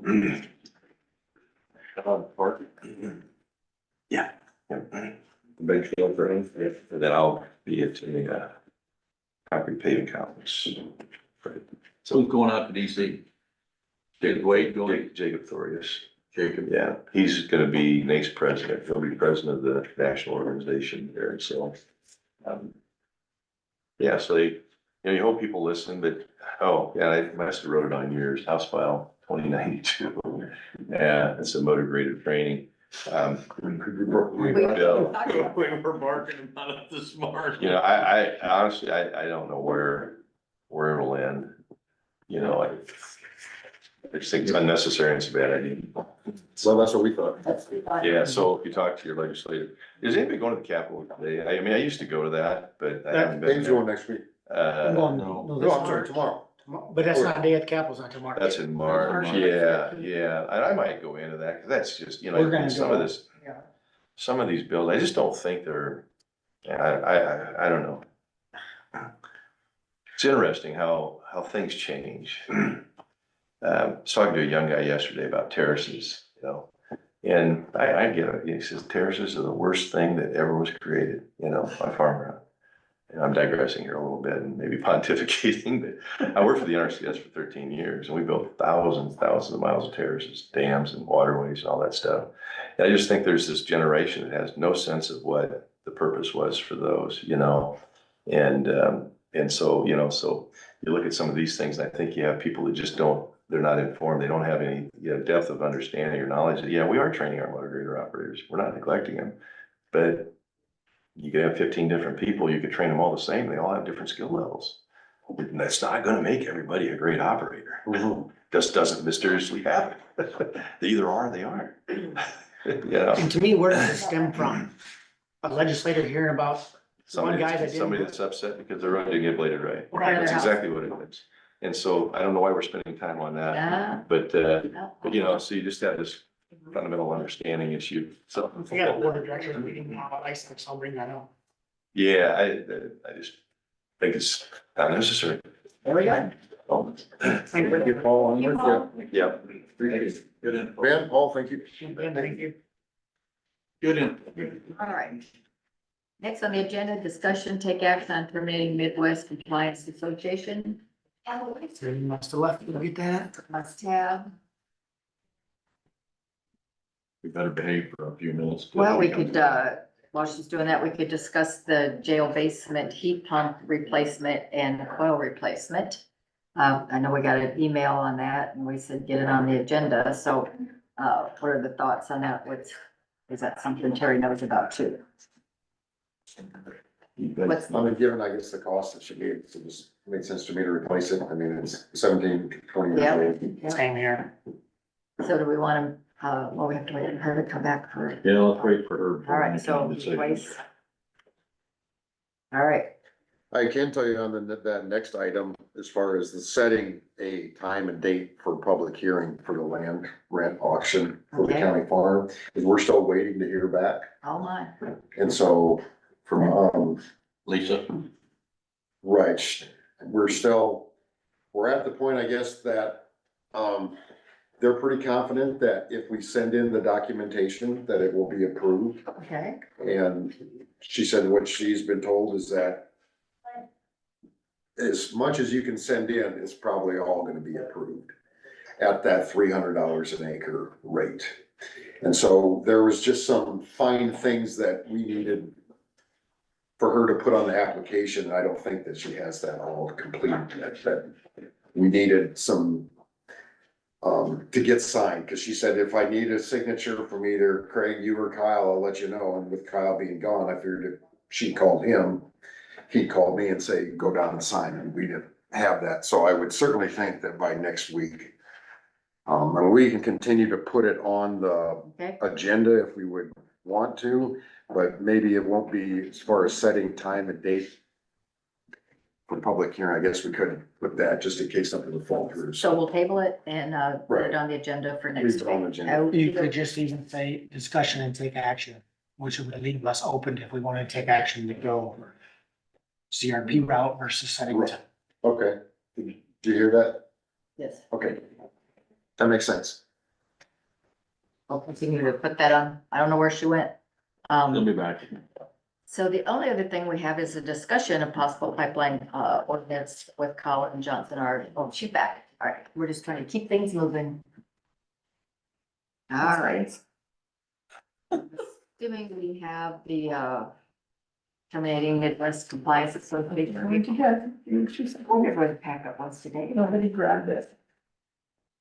because me and Dave were busy until right before. I hate getting on papers. Well, that was the best, imagine if I tried to I'm put just- that on a little piece of I'm just paper, kidding. how little that would be, so. I'm just making noise. I have to do with the agenda. Nope, you guys want them back? That's fine. We're gonna make that. You're gonna throw it away? Nope, it was Oh, you not can right wait. at the moment, but I'll we're just, gonna set it aside. We got it on email. We can- yeah, we got it on Yeah, email. do that, please. And then we don't have to waste paper or ink. Yeah, I couldn't read it on the email, so I printed it out, because of course I had to highlight. And get it. All right, another one. Keep it all in this file. Alrighty, so what do we need here? Just gotta give Terry a sec. Okay, sorry, Terry. She's scribbling. I always get a little note from Kyle that says, keep it rolling, so that's what I try to do, I know. keep it rolling. He was here now, he's gonna keep it rolling. Right. Alright, what do we got? You have the contract? I do. Alright, You saw it last week. It was in your packet Yeah. last week. It's, the contract for the Midwest Compliance Associates. I know you had a little bit of discussion last We week, did. I so decided it was gonna be, this is economical to terminate that than to keep paying double, correct? that was, yeah, that was part of the discussion, I think. I was. So, So entering into the ISAC contract, there's no prorated amount. We'll pay the full year's worth for the remaining through the end of June 30th. However, refresh my memory, that is still less. It should be, yeah, it should be less money. We have to give Midwest Compliance 30 days notice in writing of our intent to terminate. so that notice date starts, we'll get it out probably tomorrow, you think, or I don't know, 30 days will start 30 the days. day we're gonna put it in the mail. someone would draft a termination letter, that would be awesome. Oh, we have an attorney for it, isn't it? You have to have a discussion with him, I guess, about writing a termination letter. I think it'd be, I mean, who among us has all the right verbiage to put in that to make sure we've got it, so. Either way, as I'll a, be in here later, we'll. So they'll, once they get notice, it'll be 30 days from that date of such notice, Okay, so. I don't think it has to be anything too complicated. okay. We're no longer. No, I don't think so either. Services. Ty, it sounds like you wanted to take that. I think you did it right. Okay, Around the all right. corner. So we'll pay him, we'll pay him now. So what we would need is a motion to authorize our county attorney to get a letter to terminate our agreement with Midwest Compliance Association. Does that sound right? So moved. second, Any further discussion on that? I'll call the motion. All in favor, aye. Aye. Aye. Any opposed, same sign. Chair votes aye. I will talk to Colin if you want to give me the information you have, and after the meeting, I'll go in and see if he can dictate a short letter. while you're talking to Masco landfill contract, Excuse me? and while you're talking to Masco. Okay, landfill all right. contract. I don't write it down, I'll go in and I'll talk about one thing. All right, so that has been done. All right, so then we need a discussion, take action on the HIPAA compliance program with ISAC. Which Terry has that All in the same, there. there's Colin there. You're like you walked into a dog fight. Who, me? I'm just here. There he is. I'm just here because the agenda said so. All right, I don't think we've all seen the contract with ISAC and Beth Manley. We have to pay, it's not, there's no prorated rate, but it's still less than what we'd have for the state It's of just under Midwest. $2,000, I believe. Yep. I'll make that motion to approve the compliance program with ISAC. okay. Any further discussion on that approval? If not, I'll call the motion, all in favor, aye. Aye. Any opposed, same sign. Chair votes aye. That has been approved also. Significant savings starting. We'll even have some savings this year. All right. I mean, significant. So we also need to have a discussion, take action on the jail basement heat pump replacement, and core replacement based on the numbers that you sent out. We agreed that a replacement makes more sense with that being, 17 years old. So, We need to grab Dave. He was gonna come, but not knowing what time this was actually gonna do you want to happen. move it till after the discussion on the pipeline? Oh, no. No? Because we're gonna. we're either gonna do it or not. All right. Well, I didn't know if you wanted to wait till the game, because we could send it. I know he has a couple of other things to talk to you about, but I mean, this is kind of cut and dry. It is what it is, It is yeah. what it is. Yep. Like I explained in the email, I personally feel that with it being the age of over 15 years, that replacing the entire heat pump, Makes the most sense. it does kind of. It does kind of, because we'll be making Did another. you send him a message? Anybody? I don't have his, I can, Well, personal stuff. Should maybe get it, but I don't have it. well, I don't know that we need him here for the, and we just gotta either approve it or disapprove it, so. Well, we had- Right, which one you, either or, the heat pump replacement or just the coil replacement? Which is entirely your decision, not I'm gonna mine. need to, It is gonna, reflect in a small budget amendment. But if we replace a coil in a system that's 17 years old, how long before we're replacing some other? So it makes sense to, heat pump. Is that your motion? Well, that's my discussion at this point. Hold on a minute. I'm trying to stall for Dave. How's that? Well, I can go ahead, I will go ahead and move that we, replace the heat pump, in the basement of the jail. Okay, Second. all right. He's still coming. Further discussion? Any further discussion? I have no further discussion. all right. I think we kind of solved the riddle there when we're gonna All right. do that. Know what the numbers are? All right, so we have a motion, no discussion. All in favor, aye, to replace? Any opposed, same sign? All right, so moved. All righty. So we've already done that one. Everybody good? All right. So we are at the part of the agenda to discuss the possible pipeline ordinance with Colin John, Johnson. are you gonna at least tell Terry because she wasn't here with me? Oh, County farm, we're gonna put that on the agenda. there's Dave. We just haven't got Hi, that, Dave. all of We them. stalled as long as we But could. Terry, We're just gonna replace the whole thing. give us, Yeah. if we go to CRP route, Okay. maybe just we'll put it in a county farm discussion, take action so that it might not be set time of day. Is that during citizens input or? So we could do, so we could either set the time and date, or we could maybe accept a contract, a CRP contract. What do you want it to say, county farm? Discussion, take action. Because for the lighting and then, rental stuff. I've talked to some people that had it and stuff, so. Okay. Got it? Okay, We've approved the heat pump. okay, good. Recommend Good idea, that, so. yeah. Yeah, so I think that's the way to go, so, okay. All right, we approve All that. right. All right, I'll send you a message when we're Okay. done. All right. Thanks, Dave. He wants to be back on citizens input. Okay. Oh, okay. All right, Probably in 60 minutes or so. No, I'm just kidding. all right. So, we have had discussions in the past about, getting an ordinance in place to, think about, what can happen in Crawford County if a pipeline does come through as far as, expansion with the city, how far away from, setbacks, things like that, for economic development. I did send, some, examples of ordinances to Colin and he reviewed them. If any, I sent them all to everybody. There's a lot of whereases and therefores, and basically, it breaks down to, having the distance, for economic development with cities. The city of Denison was possibly gonna be here today, but I don't see anybody from Denison. I keep looking at my emails because they were gonna send me their, land use plan. I don't see that either. So, Colin, what did you find out? I've got it all here. I know you didn't have a lot of time to review it. It was a lot of information. I highlighted, and I'm not an attorney, but there's some things that are interesting in these ordinances that, so what's your overview?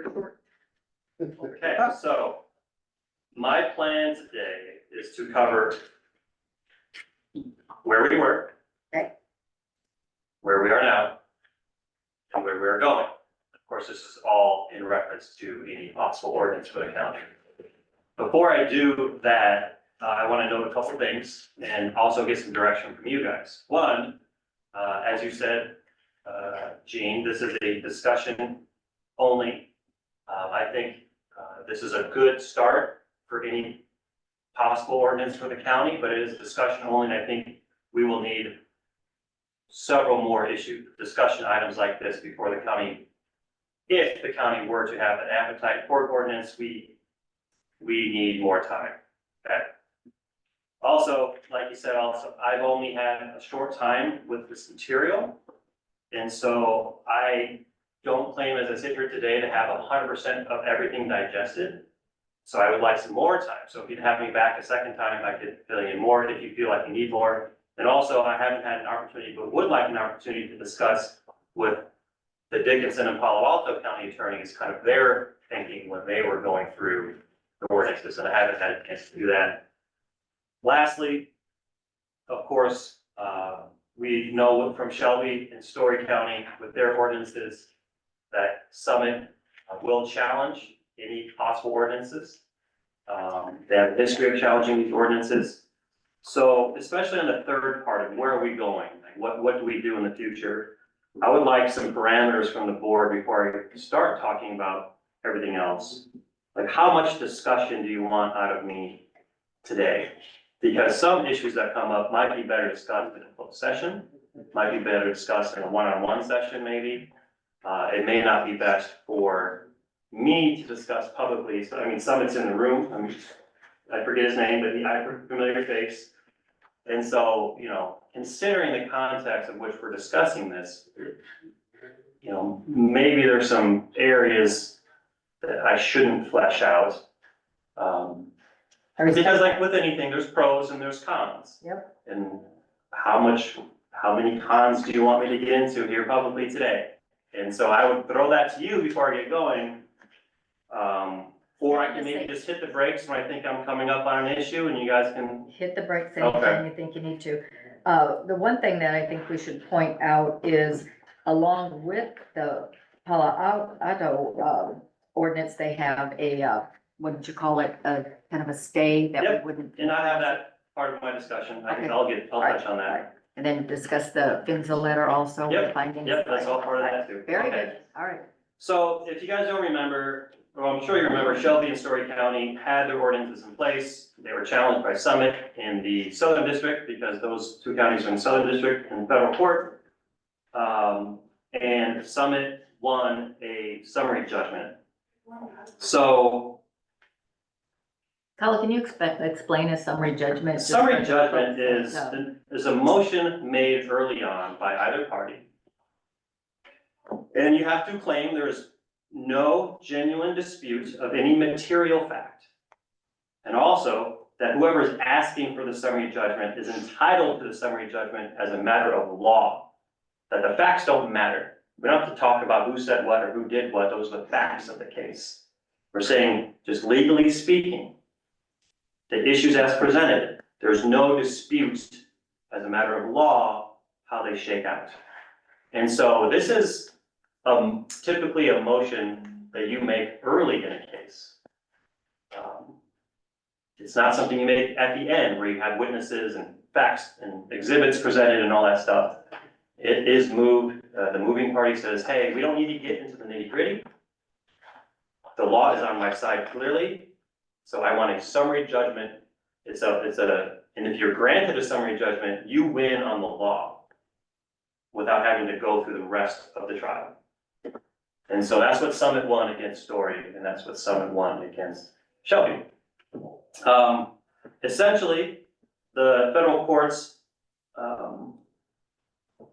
declare that setbacks are within the field of safety standards, and the ordinance's competing requirements, the county ordinance's competing requirements intrude upon the state's exclusive authority to regulate safety. And it is preempted. The ordinances are preempted. So the quick and easy of it is setbacks are safety, and safety is the purview of the state and federal government. Okay, so where does this bring us? Bring us to Dickinson and Palo Alto. They have kind of, I'm sure, read the decision from Shelby and Story and kind of and again, I haven't spoken to those counties, so I don't mean to speak for them, but this is me reading their ordinances. And so they have de-emphasized the safety side because again, safety is preempted. And they have now emphasized, relying heavily on 335.5 of the Iowa Code. They have emphasized economic development, land use, and community planning goals, which is all housed under 335.5 sub-law. I think that this goes with the PHMSA letter that you sent my way, Gene. Yes. And so PHMSA itself sent a letter to Summit. And in that letter, they kind of describe what they see their role is, PHMSA.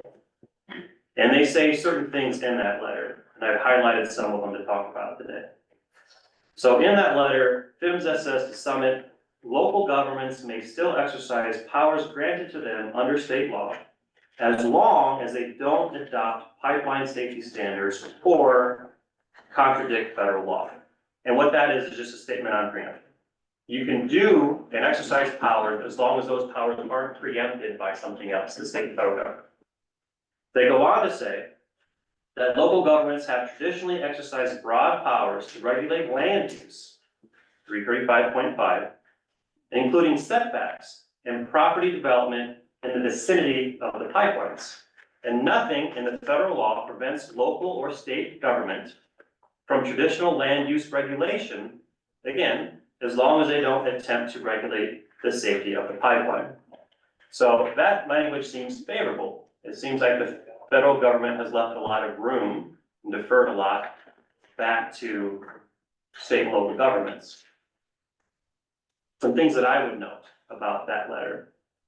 They specifically outline, I think it was like 9 or 10 things that counties have been doing, or local governments have been doing that are appropriate, that PHMSA does not see a problem with. And there's 8 things. And there's things like controlling dangerous excavation near pipelines, limiting certain land use activities along the pipeline right-of-way, restricting land use and development along pipeline right-of-way through zoning, setbacks, and similar measures. Number 4, and this I think is kind of what Palo Alto and Dickinson lean into, is requiring the consideration of pipeline facilities in proposed local development plans. And they go on to talk about emergency response plans, building design codes, and environmental impacts along the pipeline. And those are things that local entities have put in place that PHMSA sees no problem with. But what I would note is all those things outlined in that letter are local governments regulating the land around the pipeline. After the pipeline's in place. They're not regulating the pipeline. Exactly right, Greg.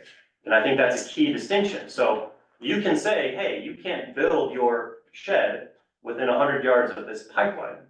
But that's different than saying you can't build your pipeline within 100 yards of this shed. And so I think that's important to know. So there is still room and authority to be had by local governments, but you can't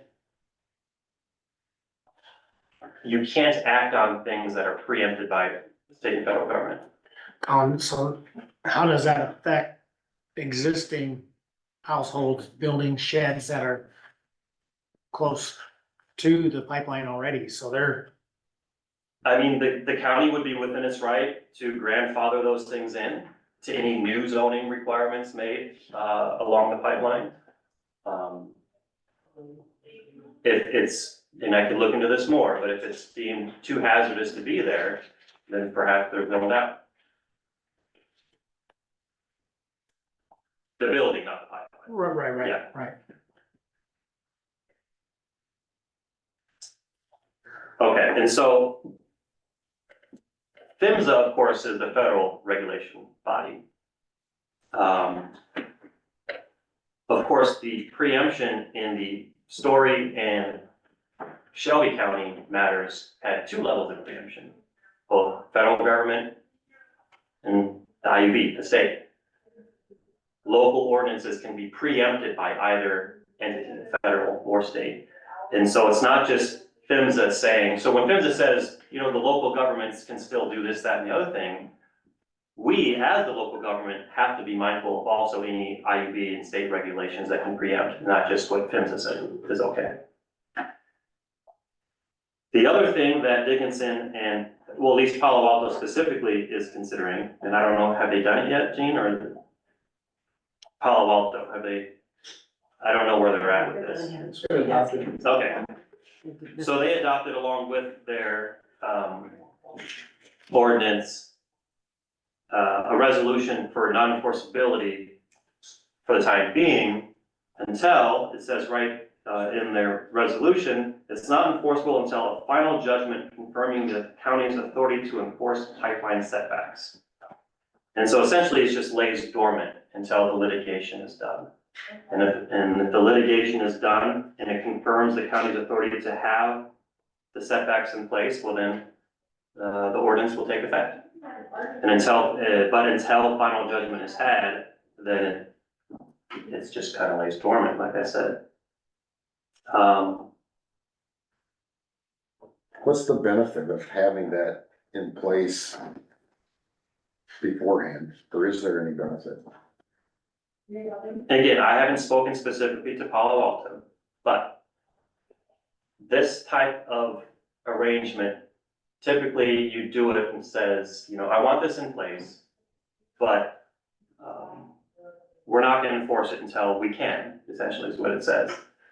And I think it's really an attempt to have something on the books beforehand, without suffering any kind of legal action from the pipeline company. And whether or not the pipeline company can still seek some kind of injunction, that's nothing that I mean, it's up to them. But their ordinance is still. The ordinance is on the books, Right, but not enforceable until such time that the courts kind of. but it regulates the setbacks after the pipelines. No, their regulations They're, read much like Shelby and Story's. And okay, again, I haven't digested them entirely, but from what I did read, there's similar setbacks. But the reasons given don't include safety, at least not directly, because 335 actually does cover some safety language, and it's referenced in their materials. For example, for Palo Alto ordinance, they essentially lift language from 335.1 on page 2. They say, whereas considerations and objectives of land use and zoning regulations under Iowa Code 335.5 require counties to design and the regulations for, number 1, to secure safety from fire, flood, panic, and other dangers. 2, to protect health and general welfare. 3, to facilitate the adequate provision of transportation, water, sewage, schools, parks, and other public requirements. And that's 335.1 has other considerations for land use as well, but those are the 3 they kind of lifted out of that language to emphasize for their ordinance. So it's not that safety is just abandoned altogether. They've shifted their focus on safety through obligations put on the counties under 335. They're saying essentially, hey, state of Iowa, do you remember this code section 335.5? You tasked us to have these types of rules in place for our zoning that includes safety, general welfare, things like that. And so we can't, because the pipeline poses a danger, according to those counties, that conflicts with our responsibilities to our citizens under 335.5. So that's a piece of their argument, but their main argument is the counties get to regulate land use, commercial development. And it's because those considerations are why we are passing this ordinance now. I mean, safety is part of it a little bit, but it's not the primary concern like it was with Shelby and Story. You take out safety and put in economic and community development, and that's what our ordinance is on. And so, is there an advantage to it, Craig? Well, if it's true that safety is preempted, I'm sure these counties are telling themselves community and commercial development is not preempted because it's not safe. You've already said safety is preempted, but we're not talking about safety anymore. We're talking about commercial and or economic and community development. So how are you gonna say that that's preempted? PHMSA has nothing to say about that. IUB has nothing. The IUB has no control over whether or not Denison expands. It's, West. yeah, Or Leslie, Something or I Yeah. started South talking City. about that's not anything that IUB has any say so on. Don't you think that's relevant to what we do? Yes, I do. Because if there's plans out there to expand or have any economic development, and we have a pipeline exactly where we had intended to expand. Right. We need to make sure that we got in there that you can't go into those zones. Here's what troubles. And this is something we got, this economic development, this is new to this board. No, it's not. We've been talking about that since this pipeline story began.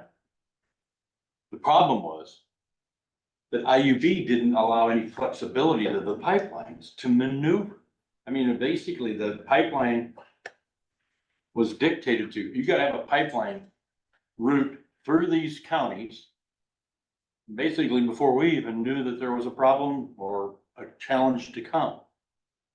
And then they're stuck to that. Am I getting this right, Riley? I mean, Yeah, within a certain point, once, and Greg can probably speak to this a little bit better than I can. is there room to maneuver the pipeline is my question. Once the permit is submitted to the IUB, I think we're corridored within, maybe 8 parcels. It's usually, if we lay our center line with our submitted permit, we typically have the adjacent parcels. So if you think of a parcel as a 40 acre, it'll be the single 40 acre where our center line would be, and then the adjacent 40 acres, there's some Which is areas. usually on the same end of property, I'm sorry. which is probably usually on the same person's property. It varies. A lot of times it is, sometimes it isn't. And I've seen in some areas that instead of 3 parcels, you might have one that's a little bit smaller, so it might be stretch out to 4. But that's what we would consider our corridor that we're bound to IUB. And PHMSA, they regulate 50, what is their safe barrier to the pipeline? As far as a setback, Yeah. we follow PHMSA DOT 195. Their safety defined setback is 50 feet. Yeah, And that's for all hazardous liquid pipelines across the board. and I get that. I mean, that's the part that I think PHMSA's failing you and us. That they didn't already have something in place that took into account the plumes, which is something we've been discussing lately, you know, to get our training for our firemen. And that's part, and to me, that's where PHMSA and probably the IUB, I'm not trying to stop your pipeline. But, you know, when I ran for this job, I said every blade of grass, every drop of water, every person, and every ounce of soil. You know, that's what I'm here to protect. And boy, I hate having my hands tied, you know? I mean, it's just like we talked about this before with the pipe or with the windmills. We were able to negotiate and get something of a mutual satisfaction, let's say that. And I think that's what you guys would want, and I know that's what these guys here want. And I mean, the plume is gonna be a lot more than 50 feet in most cases. So I mean, that's our challenge there. And I don't, the economic development aspect, gosh, I was barking about that one because it came in towards town and common sense will tell you why. And I mean, we've got development that I've done, I'm not at liberty to talk about some of this development, but there's development that would be most likely halted because of that pipe being closer in that direction. And, it's for the welfare of the community. And I'm not just talking financial. You know, so and to me, that's, we're sitting here willing to work with you. But the other two, I mean, they're telling us, well, no, you can't work with them. You gotta do what we're telling you. And that's bothering the heck out of me. You know, and I mean, obviously these guys, you know, when you can only go a 40 acre parcel, that's still inside that plume. So I mean, I get their concern. And I don't know, that's something I think we gotta evaluate here. If we're gonna create a solid, and if we'd ever create an ordinance, it's gotta be solid, but it's also gotta be alerting the higher ups that think they can dictate everything. I mean, we sat here this morning, wasted how many minutes talking about home rule again, you know, looking after our folks. I mean, Dave has something he wants to. I guess I have a question. Have we had any correspondence? You said the city might be here from the cities with any economic development plans or has CDC? I'm surprised they haven't been to the table more, but it's all been so up in the air. They were going to kind of be looking into it. You know, the hospital has concerns, they always have, but it just, amazes me that they're doing all this plume work, telling us how far it can go, but yet it's only 50 feet. It makes no sense that they think that that's safety, and we can't do anything about it, that's safety, 50 feet. That's what's That's just impeding the the bottom line economic of it. development. Absolutely. Well, yeah, nobody wants to build something where That's my they're, point. yeah, absolutely. Or over the top of it, nonetheless, if it's that close to, there's a list of how far, the distance proposed for the pipeline from people in our county, 161 feet, 312 feet. I mean, these people, they don't even know it, I'm assuming, so what do we do, 50 feet is not enough, and I don't know how that can be the rule by somebody that's never been here to tell us, 50 feet should be enough, you can't do anything with that. It's not safe. There's just no way to get around it that's safe. I think in the pipelines they probably wrote that for, it probably was, Well, maybe. If you got a natural gas pipeline that explodes, the fire goes straight up, burns Okay. itself out. We have a question But- in the back. Oh, I was just gonna throw something in there real quick, just to kind of come from maybe more of the pipelines perspective a little bit. So we've signed roughly almost, I think we're like 88% some change of the easements in the county. And so a lot of these discussions, say they're a little bit closer to the pipeline. Well, 90% of the time, that's been the agreeable location of the project. And just to throw my 2 cents in there, it's not the state of Iowa whatsoever, but Houston has always been a good example for me to wrap my head around, like economic development. I think they've ran out of easements to give to major pipeline companies with all sorts of different materials. They crisscross Houston. If you ever look at a map, it's pretty eye-dropping, jaw-dropping, not eye-dropping, but they've still had a pretty good opportunity to expand. And as we kind of move towards the future, part of our goal and one of the key concepts of the project itself is to bolster the corn economy. Whether that be through sustainable aviation fuel, if we can keep corn high, then land values stay high, and, economic development hopefully naturally comes. Now, we have to make good on that. There's a lot of work to do before we venture into sustainable aviation fuel or whatever the future of corn is, but being able to help the ethanol plants lower their CI scores, buy corn at a better price, in turn, we hope bolsters, smaller farming communities, especially smaller farming communities. That's just my 2 cents, not to derail anything, but.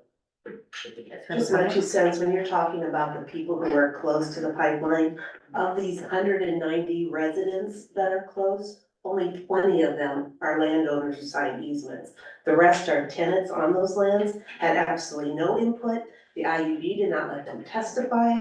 They had no say-so whatsoever. But this Scott Reese is sitting at 161 feet, had no, and the person who signed it, Crawford, actually went to Summit and said, that's gonna be really close to my neighbor. And they said, that's okay. That is far enough away to 161 feet. That's what they told the landowner who signed. The rest of these people on this list, I've called some of them and I said, do you understand, how close you are? And some said, oh, I don't think we're that close. And I tell them, it's like, really? I'll send you the map and show you where you're at and located. I mean, we just got an interactive map that you can put a ruler from your residence. And that's actually another landowner created this map. That the red ones are under the 400 feet, which is completely when you go. You say the red ones, The red dots on there? Yes. Okay. The red dots are, And the red line, is that the pipeline? the red line's a pipeline, Okay. the orange dotted lines are a mile on either side of the pipeline. And then, so the red dots are 400. If we go with what, and I know Riley said he had no idea what Navigator's plume modeling was last week. I have information for the board.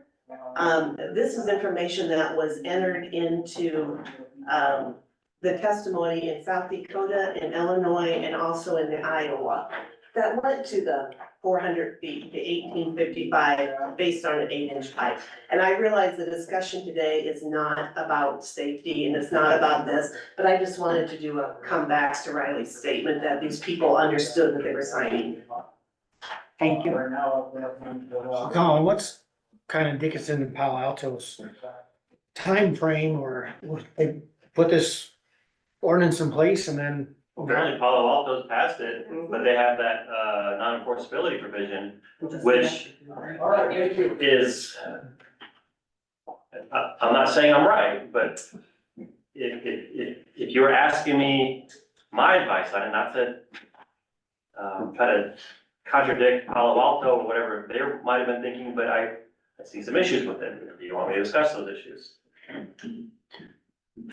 That sounds like. Because Crawford County might also want to think about, passing an That ordinance sounds like a closed session. I think with a that before we non-enforceability go clause. into your actual attorney's advice, we'd like to do that in a closed Okay. session, because it could lead to a lawsuit. So that's kind of my summary. I mean, I'm sure I left a lot on the table, but that's kind of my summary of where we're kind of at. Well, and So the last kind of piece that I wanted to cover is, where do we go from here? But that's also ripe with potential pitfalls and the con list. A lot of the cons are housed on moving forward here. And some of it has to do with this idea of pivoting away from safety to economic and community development, and how much that is going to make a difference, if any, in any potential litigation. I have my thoughts on it, if you want me to go into it. If you don't, that's fine.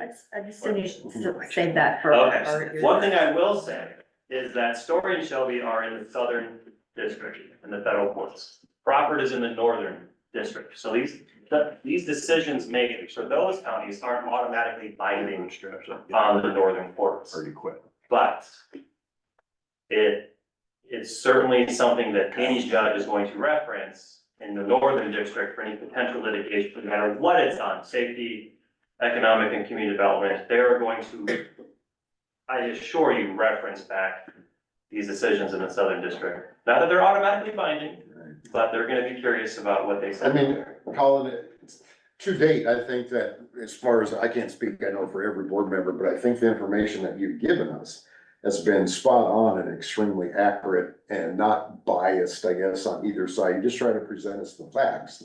And I appreciate that. And because, I mean, when I look at what, I guess, my interpretation of what I have read so far to date, I mean, when you go online to the IUB's website and just says the IUB has authority over the routing and siting of hazardous liquid pipelines in Iowa. Says the IUB does not have safety jurisdiction over hazardous liquid pipelines. The U.S. Department of Transportation has that authority. That's PHMSA. Right, PHMSA has that authority. Yeah, they defer to. And so, that, then when you read the articles like or the letter from PHMSA to Summit, in my mind, what it's saying is that, look, we're not dictating, IUB is dictating. I think when Summit and anybody applies for a pipeline or to get a pipeline permit, the routing is in that permit. And IUB either approves or doesn't approve that. And so what we have for our local authority is basically that once the pipeline is in place, you have the authority. Do you wanna let a housing addition be built that close to a pipeline? Do you wanna let a hospital be built this close to a pipeline? And I mean, I wish it was different, certainly, but that's the way that I see the IUB ruling and the rulings that have happened so far to date by the Southern District Court over Shelby County, that, I mean, you can't ignore those decisions, because those decisions are facts as presented by that court. Well, I'd like to bring up a point. I mean, I'm dealing with something in trucking, where the DOT is doing one thing and the Department of Labor is doing another. And I actually posted about it on Facebook, because that's my place to get rid of some frustrations, so. But here we are again. These guys are trying to conduct business. So we gotta make out a route for the pipeline. So they gotta talk to one department that has no concerns for safety. They just worry about the route. And then the department that supposedly got concerns for safety probably hasn't even considered what our terrain is here or anything, and how that will affect any kind of possible problem. I mean, with God's help, we'll never ever have an eruption to this pipeline, but you know, you don't plan for the best, you plan for the worst case scenario. And that's what bothers me, is because you got two agencies that are making the rules that really kind of hamstring us that are concerned about the people. They're out there making rules that they're basically almost in conflict with one another, you know what I mean? Because the safety aspect, well, 50 feet's good enough, but that's a hazardous pipeline. Well, and every different hazard presents a different hazard, you know, every different, whatever's transporting through there. So that to me is where my only frustration lies with this. I mean, and I've said it to actually, I think it was Kylie that I talked to about not being able to maneuver the pipeline to some degree because they'd already put in the permit. Well, they were going to what they were told to begin with. And obviously as things are researched a little better, they change some. Well, they're still hamstrung with 40 acres. They can move 40 acres, you know? And, I don't, that's what's frustrating me here. I mean, so how do we protect our folks? Still, you know, create a lane for business, you know, to keep America growing strong and whatever else. I mean, whether you're thinking this is really gonna help our environment, that's not the question for us to ask here. But I don't wanna halt business. But I also think you don't want our people suffering. Go ahead. Dan has a comment. Or can I just call it a question? Yeah, I think so. I Ben? guess in this discussion, given what's on the agenda, do you think that there's a possibility that an ordinance could be written that would give the Crawford County Board of Supervisors some authority in regulating where the pipeline might be placed? Where it might be placed, probably not, but you do bring up a good point, and something that I wanted to cover with the board before I finish, is that not every aspect of Story County's ordinance was preempted. There was a piece that survived. I think we can learn from that piece. The piece that survived was part of Ordinance 306, which required the county to consult with the pipeline companies when new developments are proposed within the setback areas. So that consultation aspect of the ordinance survived preemption. And I can get into the rationale behind it. It kind of bleeds into some of the things I wanted to avoid before, but essentially, if the IUB gives a green light on siding and routing, it's going to be tough for local counties to fight that as far as the siding and routing. But that's not to say that the county is without any power or authority to regulate other aspects. Craig talked about some of them earlier. But this consultation part of the ordinance will survive. So that it says that there are things counties. There is some power left to counties. It may not be what you want it to be, but that doesn't mean it's not there. We'll take whatever we can get. Right. So do you have to have that ordinance in place and waiting, like you're talking, ahead of the ruling? Yes. I mean, it depends, right? Because, and this again, it covers some of the ground that we're gonna avoid for today at least, but. So when if IUB issues the permit, gives the green light to Summit to build. It's almost too late to have any ordinances in place afterward, right? I mean, what good is an ordinance that tries to impact routing and impact siding once the green light is given and once ground is broken? Exactly. I mean, to have them lift their pipes out of the ground and move them is going to be a much more difficult task than to try to, have some say-so in where they go in the first place. So that would be the main advantage of having something in place beforehand, because to kind of make the train go in reverse is much more difficult. Questions I have, I think would be more appropriate in a closed session, so I'm just gonna keep them to myself. Colin, is it true that Shelby County has appealed that decision and they have reduced some of the wording or requirements they had originally proposed to the pipeline companies.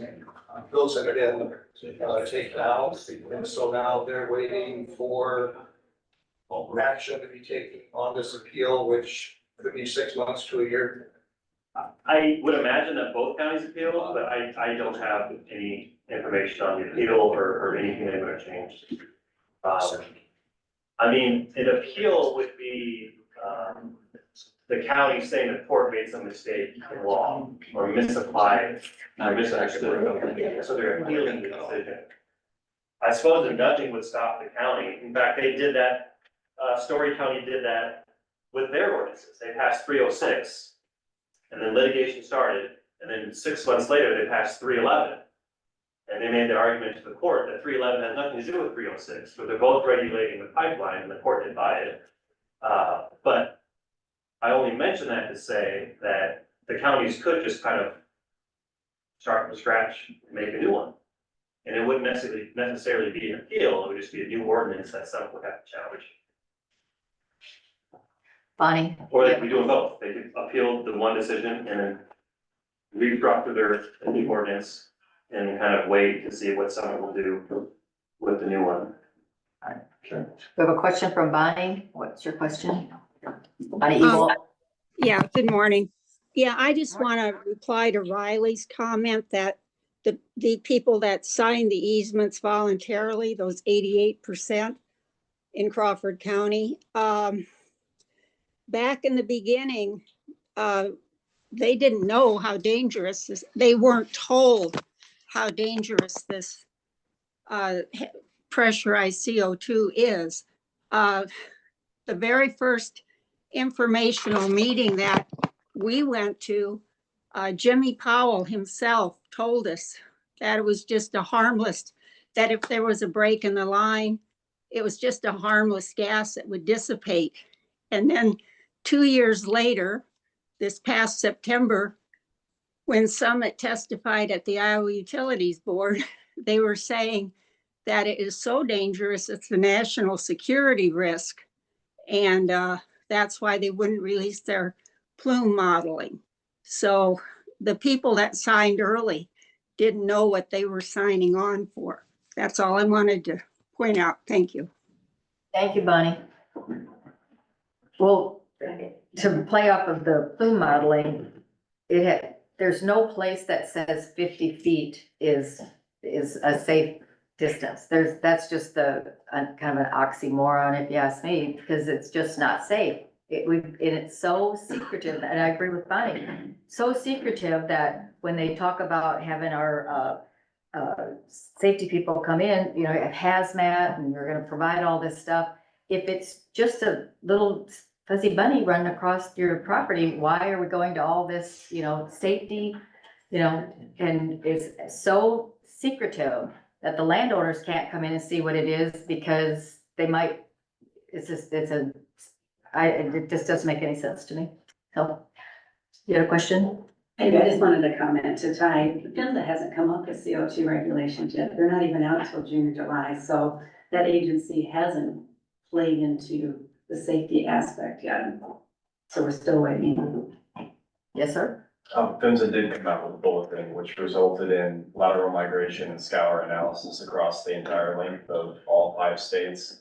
It led to hundreds of HDDs or horizontal directional drills, major drills, all being lengthened based on those studies. And that's a direct result of PHMSA's investigation into the Satartia, Mississippi incident based on the geological situation that led to that catastrophic event. And that is, again, that's a result of that event from PHMSA, resulted in those lateral migration and scour analysis to get more information on the geological situation present at those major drills where you could potentially have those type of issues. How long ago did they do that? I'm sorry? How long ago did they do that study? We ended up doing it probably a year ago. Year ago? We've lengthened all of the drills across the entire length of the project where required, based on the study. So I don't know the exact date that they did send that out. That ties in with the discussion we had with Brent, Leeds, project manager, like Grant, who came in and we discussed the rivers and integrity management, that all stemmed from the Satarsha, Mississippi bulletin, and why we have to do that now and why we do it, so. I just like to mention that because I hear that comment a lot, that, you know, wait on PHMSA, wait on PHMSA. Well, PHMSA has already made, you know, they may come out with some additional emergency preparedness and reporting requirements, which I believe they're looking at doing before the summer of this year, but that'll come into the operational and reporting side of it. But as a, you know, regarding the actual engineering and I guess preemptive mitigation when it comes to, when you're designing a line, they've done that. So what are those new setbacks then? As far, there's no setbacks. There was lateral migration and scour analysis. So you look at the geological situation at major drills and say you have 100 or 1,500 foot drill, and based on what those studies come back and say, if it says, okay, you know, you'd be better off here from a risk perspective to go with a 2,000 foot drill, that's what was done, which would result in, you know, being deeper under the river and getting back from potential impact or issue areas closer to the riverbanks. When you say drill, are you inferring the bore? Yes, sir, horizontal directional drill. And the geological issues that you're referencing are less soils on a steep embankment. And that's what we have in Crawford County. There's less soils. And some of these slopes that you're proposing to go through are E-slopes, which have a tremendous amount of erosion potential. Is that correct? Yes, sir. And that's scrutinized a lot more heavily after the Satarsha incident.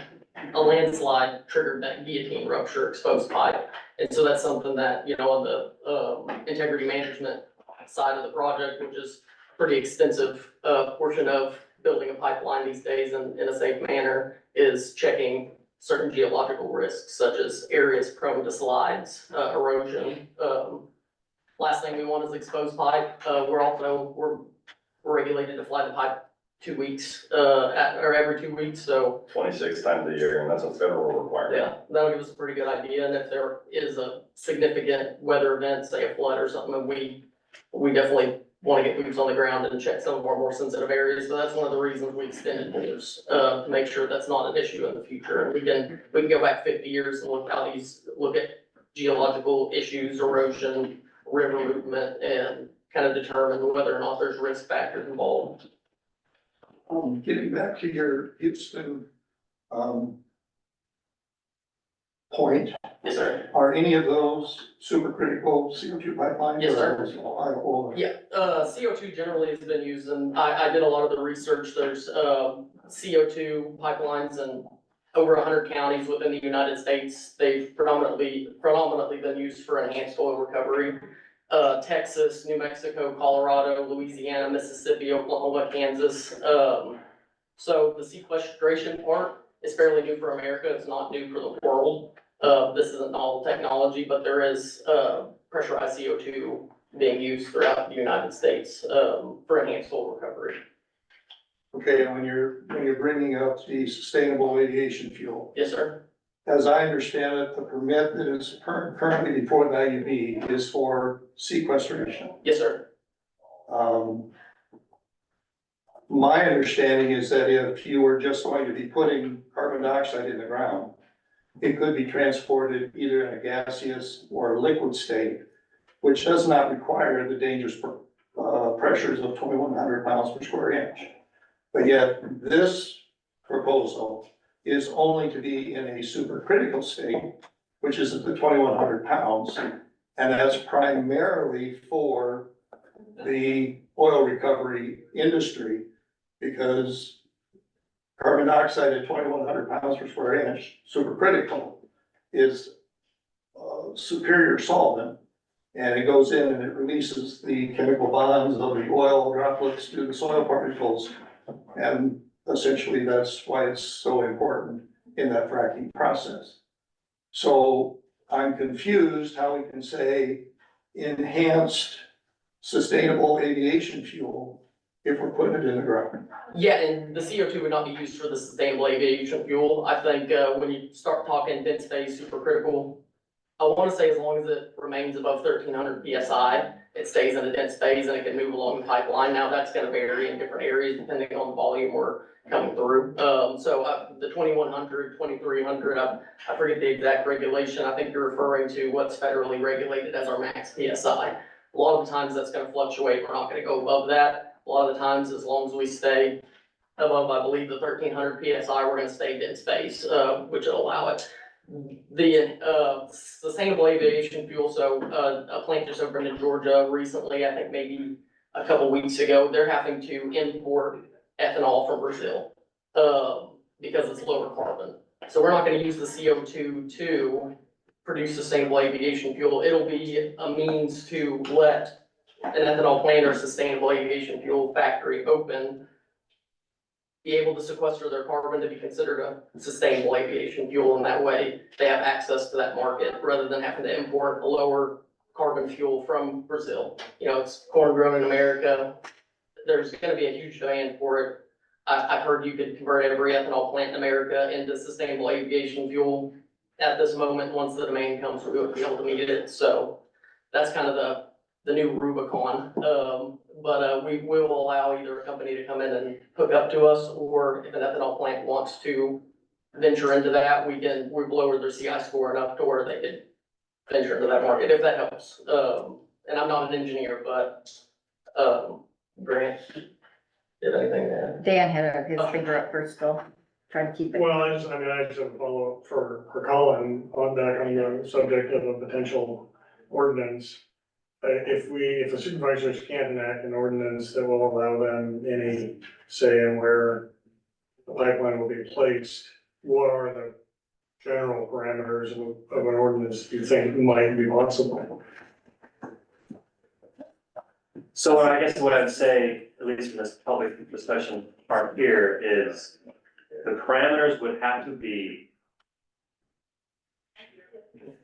of course, not preempted by the IUB or PHMSA. And it's an open question whether or not Dickinson and Palo Alto's pivot away from safety into economic and community development will make a difference. Because if it does make a difference, if the courts declare that, oh, well, safety's preempted, but this isn't safety, so the ordinances can stand, well, then I think there's more wiggle room for, well, places like Crawford. But there are reasons, I guess I could give you for and against, and I can kind of give you direction not to go too much into that. So what did you say? I mean, earlier you said that such an ordinance would maybe say where somebody could put a business, but not necessarily where they could put the pipe. So Right. if it were economic development, you could say, well, pipeline's there for economic development, you can't put your new thing here, but not the reverse.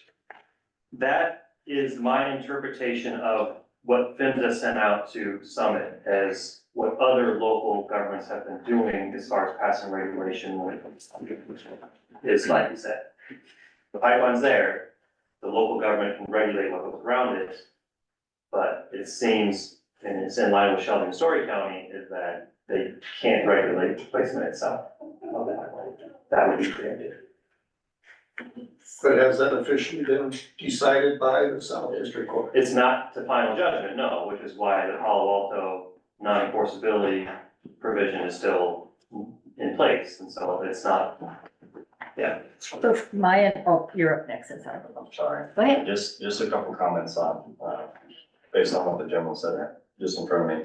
So from an engineering perspective, when it comes to moving in a dense supercritical phase, you know, it's not because of its, you know, potential use for advanced low recovery, it's an efficiency. So when you're looking at the volumes that we're trying to move, I mean, millions of tons of CO2 a year, you know, I think you're looking up to 18 based on sizing. So, you know, when you're looking at that from an engineering perspective, you're looking at efficiency. So the higher efficiency you have is the less physical, I guess, pump station facilities from a horsepower perspective that you would need to install to move that quantity of volume from point A to point B. So that's the idea behind moving in a dense supercritical phase, Cause I mean, you know, we've got what? A potential for with poet signing on, you know. 12 additional. At least, I think it's 17. You're looking at, you know, thousands of miles of pipe, and I think our last case, we're looking at 16 pump stations across 2,000 plus miles of pipe, 5 states.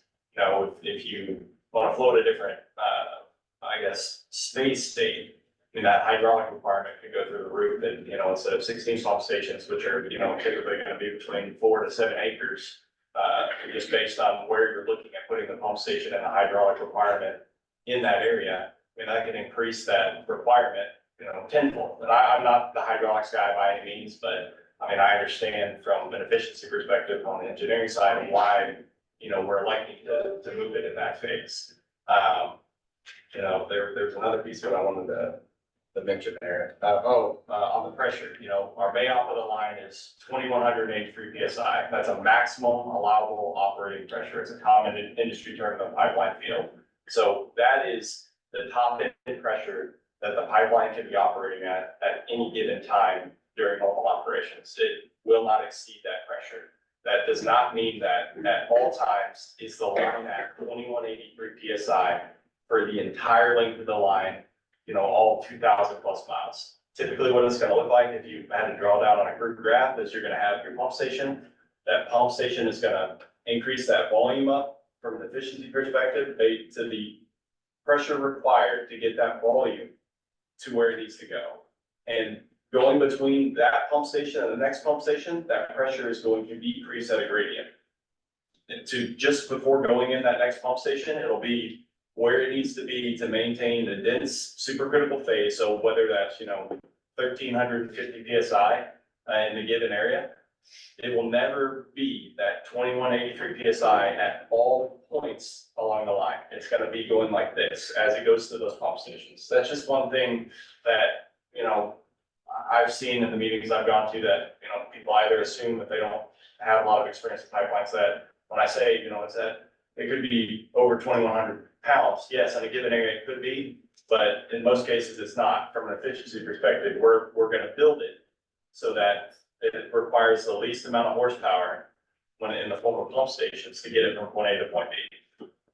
Is this where we get to talk about how much water it's gonna take to make all that happen and where all that water will come from? On average, at a given ethanol plant, that increase in water usage is gonna be about 10%. Sometimes it'll be a little bit more, sometimes it'll be a little bit less.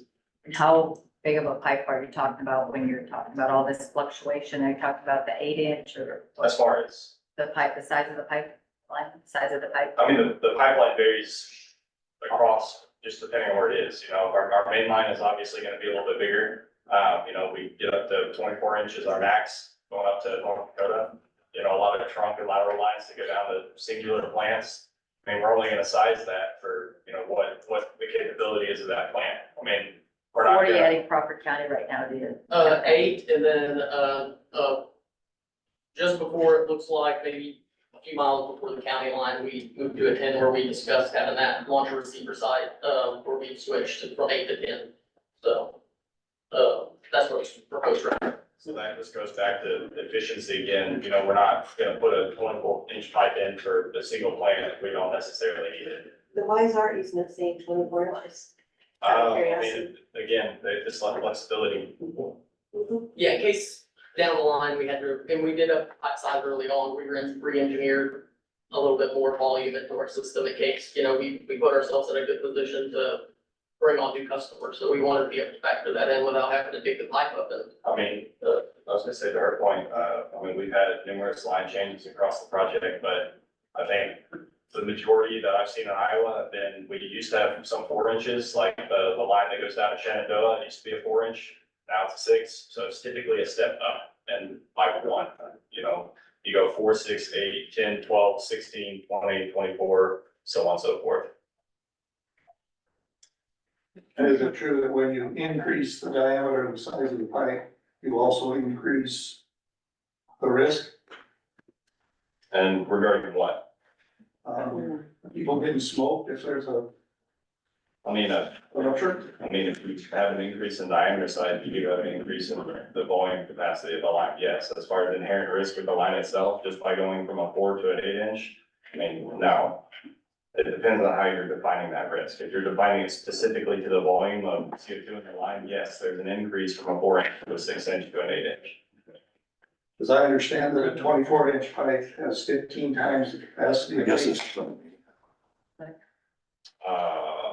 I don't know offhand, to say exactly 15, I can check, but, I mean, there is an increase, yes. All right, so our topic was to discuss an ordinance, so we probably need to get back to that. Ty, did you have something you wanted to add? I just had a question for that. And then we'll. When you have a 24-inch pipe, then if obviously safety should be a concern.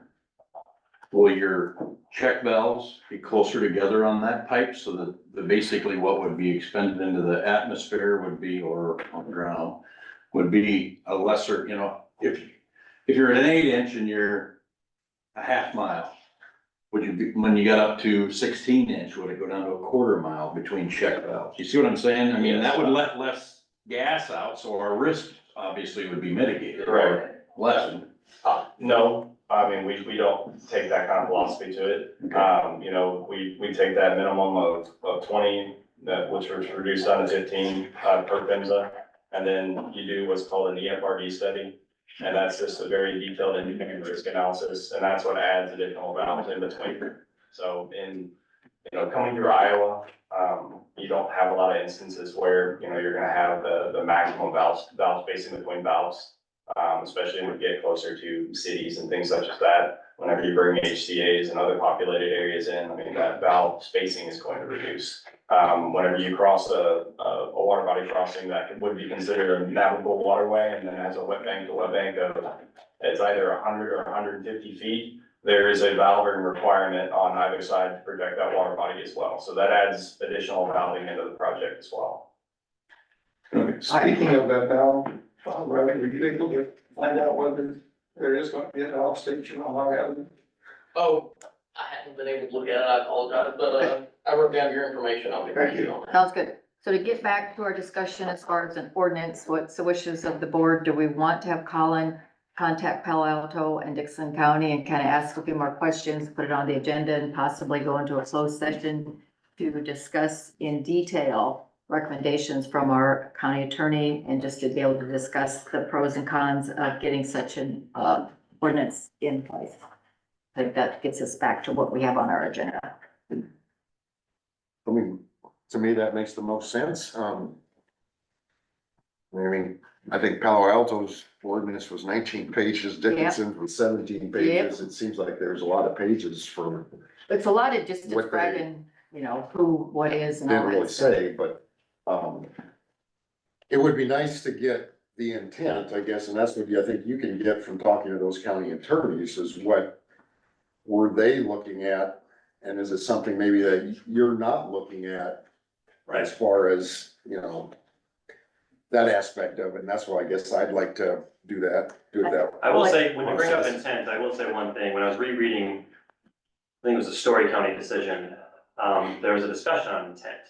Because what part of the arguments of the county was our intent wasn't, was to do this and not to do that. The court by and large kind of tossed out any intent as a deciding factor and says you can have all the intent in the world, but your intent is not what matters. It matters is whether or not your actions are preempted. So you can have every intention not to have or to fashion something in the best way that you can fashion something to not be preempted, to not try to step on toes. But that intention is not determinative. It's whether or not it is preempted. But, and that's, it just jogs my memory when you bring up intent.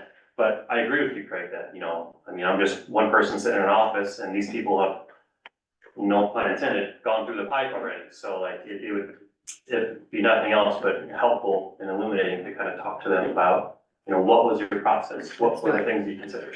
So that's what we'll do. We'll have it on the agenda next week to discuss, and possibly go into closed session to, see what we're missing and see what we find out.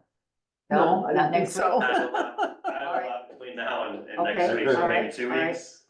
Gives us And all a I don't know their chance. schedule, so maybe they're booked up too. Yep, so, to be just So let determined us when you know. think you're 2 ready. weeks. When you would like it, 2 weeks. okay, Yeah. and let me know language that you would Yeah, like on yeah, there. yeah. If Okay. it- For that, I think for we'll just session. plan on 2 weeks. Really If it tie over becomes here. more than that, I'll let you know, Terry. Right. Thank you. Sounds good. Yeah, sounds good. So good discussion. Once again, it brings it up what we're dealing with and what we need to do as a county. So we will revisit this discussion again. Thank you, everybody, for your input and your.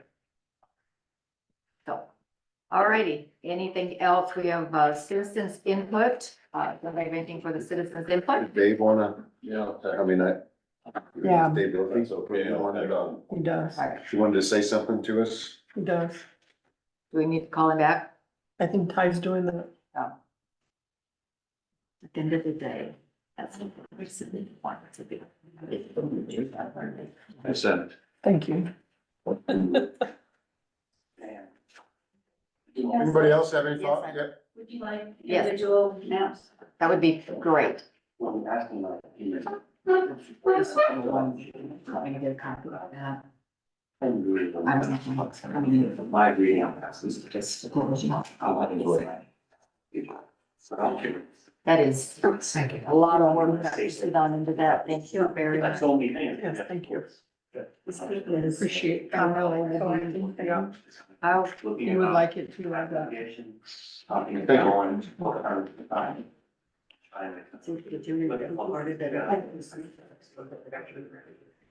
By no means. We have no idea how many individual citizens. That's okay. there's. Gene has it on. Yep, So this is the same, that's the same. That's the same. I didn't make copies of it for everybody because I have a lot of paper here, you want to complicate it with more paper. I guess while we're waiting, Thursday, if you guys are in the morning, we have a landowners rally at the Capitol, Oh. so. Everyone's invited and encouraged to attend. Definitely, you'd see there's more than just 4 people that are very certain. I think that's another big item. If I may just briefly update you, Representative Pohl is sponsoring a bill, HSB 608, that has made it through the subcommittee. I believe it's made to the committee, so, or through, so it's kind of waiting to see when that discussion is going to be taken up on the floor. Another bill that concerns pipeline, and so forth is Senate File 2097. And we're hoping that there will be some action taken on that. We currently it's scheduled to go through the Commerce Committee. As you will recall, the Commerce Committee has been the committee that has stymied any discussion whatsoever. And depending upon which political affiliation that you're associated with, there's some of that's coming from the top. So. Tim, do you know if either one of those bills are similar to what was proposed last year? Like the 90% before? The 90% provision, I believe, is part of the SF 2097. But last year, when it was passed on the House side by a 70-20-10 vote, went to the Senate, and Senate took no action. So in our meetings that we have been allowed to be listening to, I understand your frustration where you've got state telling you what you can and cannot do. And I guess my encouragement would be that if this is deemed to be something that is going to be what the county can do, this is your opportunity to feed the dog and wag the tail instead of the tail wagging the dog. you know, Tim, and I asked this just, I guess, to get your thought on it, but in any of those legislations, do they think that they have any authority over the IUB decision? Like if they pass something that says 90%, you have to get 90% before you can get eminent domain. Does IUB have to listen to the Iowa legislature? Do you know, Colin, or? The legislature I mean, dictates what the IUB can and cannot do. So yes, from my understanding, yes. Because currently, I mean, when we went to the legislature before about doing something, what I would get back was that we already have a process in place, and that's called the IUB. Right, and from, again, my viewpoint, the legislature, representative and senate, they don't wanna get the finger dirty. They don't want anything to do with this, except for the few that are taking a stand, putting this before the vote and so forth. That's why, as I understand it, the IUB of 3 individuals who are not elected and they're appointed by the governor are the ones that are given this authority. And in visiting with some of our representatives, they feel that the IUB has stepped out of bounds. So the in that legislature authority, feels they and so can get that's it why back in. they're Okay, all right. taking these actions to pull that back in. Gotcha. Thank you. Craig, I would say the relationship between the legislature and the IUB is that the IUB has to follow Iowa law. Yeah, so, and that's Right. created by the legislature, obviously. All right, But at the same time, the IUB is an administrative agency. And like any administrative agency in the state, they are allowed a lot of latitude and freedom and autonomy to determine the rules that work for them. The DOT is the same way. I mean, it's kind of the same concept. And so, like Tim was saying, it's not uncommon for legislatures to defer to these administrative agencies to work things out for themselves. And for whatever reason, I don't know the reason, but it's just not uncommon. Very good. Thank you again for all your, appreciate it all. All right, we see Dave's here. Dave, what do you got? Sorry. That's all right. Luis, do you have something? For the lighting thing, right? For the lighting. Whatever you have to present to the board. Whatever you had in Were there a couple citizens. things or There's just two the things, lighting? there's two All right, things. whatever, both of whatever you them. have, we're here to listen.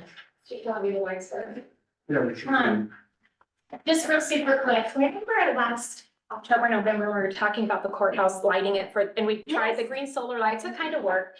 And then we had the idea of putting the lights, and Jerry Bryan came up with a light guy and distributor. Well, Jerry came in and met with Terry and Dave and I yesterday, because he got the list of equipment and materials, not including labor. Oh, here we go. Yeah, it's good, you're sitting down. Sit down. Oh, you are. Now, to do what we originally thought would be awesome and wonderful is $50,000 just for materials. And that's to light up this side and that side with the, isn't it a concentration on the columns above both of the Yeah, doors to the get the columns would be architecture to highlighted pop and out? everything and stuff, so. But that could be downsized. We can just do like where the front doors are, you know, and not do the rest, or we could just not do it at all. But before Jerry puts any more time in it, do we want to keep pursuing this? There's a lot going on right now. That's, you know, of course I want it, but I also understand it's a lot of money. But we don't know what it would be if we took out 2 or 3 lights and pared it down either. And Jerry said. Can they show you like a portrait of what it would look like if you got it done? Could they? He said the lighting guy said there's, what is it, a courthouse or somewhere that they just did a building. He thought maybe in Monona. So Jerry was gonna make a call and see what building it was. So if we wanted to look at it or talk to them and say, how did it go? What did you do? That type of Today's thing. computer age, I thought maybe they could just show you. Yeah. Hey, here's. Yeah. Well, yeah, you think they would be able to take Yeah. a picture of the. Take a picture of the courthouse and say, if Yeah. you did this, here's what it would look Yeah. like. Yeah, Somebody probably can, but. yeah. So anyway, so that's where we're at. That'd be our IT guy. If we want to pursue that any further, we want to ask, what would it be if we pared it down? What options do we have? And then those would be those color changing lights. There'd be one person, like the auditor's office would be in charge. They'd have use an app on a phone or an iPad. Nix the pomfret. Sorry. Well, we can give that one to Amy because she's close to a window. She can look outside. But it's so. Budget we're working on with this. It would be courthouse, cause you know, that's more than that's almost my whole budget for the Okay. year, so it's not gonna be FFEA, but. Okay. So it'll change, so that like, we could change it with the season. I You mean, can have it obviously clear. Veterans or Memorial Day, we could turn it Red, green. green, Yeah, you So we can, could do red, white, and You blue. could do pay for breast cancer month, you could the do. green for Operation Green Light, you can So- do white, the rest and have it, you know, Just it'll eliminate look the building. beautiful when you drive into town and you come down and It up is the a hill to beautiful see it. building. It's a Yeah. beautiful building. And I'm sure the first thing they priced us is probably the Taj Mahal of everything kind of thing to, you know, this would be the biggest, the best, and, which would be nice, but it's gotta be affordable also. Yeah, Yeah. I have to pare it down a little bit, that's it. yeah, and then we have all the labor on top of that, so, Oh, yeah, that's just Well, material. that's just material. He's So, fine. Well, in the spirit of the budget cuts we've been doing and the overall budget, I would have a hard time Citizens input. swallowing that cost at this time when we're reducing a lot of budgets. I agree. And I hate to say that because I think it'd be very Oh, it's nice, gonna be but we all do, but I agree, and we have city center going on, I wanna move one day, that's gonna take money. You know, so, yeah, I agree 100%, but of course, I would love it, but Yeah. to so would I. what extent, and you have to think like a taxpayer. Would really highlight, because we do have a beautiful building here, and would highlight it even more, you know, at night and stuff, especially when you would get the flags down, so when you're you could light them up, because, you know. The flag drop will be off, and have it in red, white, and blue behind it, right next to the other, hell of a deal, but. Or we just table it and look at it later. I think, I would like to see us, I mean, it ain't gonna get cheaper, but if we did it over a multi-year project. Well, and even over multi-year projects, you might have cost increases. That's what I As was it goes saying. along, Yeah, too, it's so. easier once your labor's all there to just Yeah. strain it rather than Yeah. this piece that brings me back up. And that's what putting them on the roof suspended over somehow. I don't get the mechanical part of it, instead of on the ground. Yeah, Right, no, I get what you're saying. Yeah. I agree. I hate to interrupt, but. Here's capital money. No, I think all of our jaws hit the ground and. Yeah. I mean, I don't deal with light bulbs, so I'm not, I had no clue what it would cost, I'm like, whoa. I was thinking maybe 10,000. That was that was more of a. right, that would be more palatable. Yeah. Yeah. Did they say anything about ongoing costs on an annual basis or Pretty anything? For upkeep or- Electricity would be minimal, and I mean, they're all LED lights. So they'd last. They'd last quite a long time, probably all of us, probably. Probably not big, but. Cause it would be kind of, I mean, it's intriguing to think about, cause it could be used, like, I guess for others factors such as emergencies or something, they could be lit a certain color if they're, you know, not everybody can hear, so they don't always hear sirens. That is They could see. Exactly. So, I don't know. I'd like to do it, so. I would too. We got money. so should we just tell Jared, we're gonna just table it for now? That's what I Thank him did. for his time and. I want you guys some time to think some things through.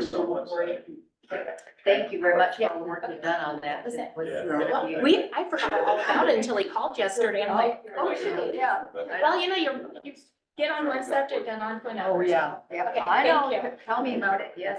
What was your second thing? That run and drive system for drying out the walls. Oh, yeah. Okay, I've been in contact with some of the references and stuff, and you guys had a deal in from Reno Drive in your package. Oh, 2 weeks ago? yes. 2 weeks ago? Yes. Okay. It's in there now. It's a system that would dry out our walls, dry out our crawl spaces and everything and stuff. It actually works on radio frequency. And it allows the water to go back out of the walls that have seeped up and brought salt up with them and stuff. If anybody wants to see like our old boiler room, I can show you where the pocks are on the walls and stuff and everything. He went around with a meter that measures water. And he put it up like against your hand and there's like 160 with the reading on it. The more water that's in it, the higher the reading. We had some walls that had as much moisture in it as what the human body does, which is a lot of moisture. Some were down in 140, some were down in 120. What do they like to see? What number is sufficient? I don't remember exactly what the perfect scenario is, because there's always gonna be some kind of moisture of some So sort. when that would they take the happen. moisture out, where do they take? where do they It put seeps back into the ground. It allows cause like block walls, it doesn't really affect. But So is this like something our they old, spray on the wall? no, They can do this that? is So a this is unit that they radio- put in Radio waves, and, yeah, it's radio waves and, and it makes the water go away. yes. Rising. It's crazy. It's a crazy concept, but everybody I've talked to has had nothing Does but it do good it things to say. permanently? Yes, Dissolve the water under the building.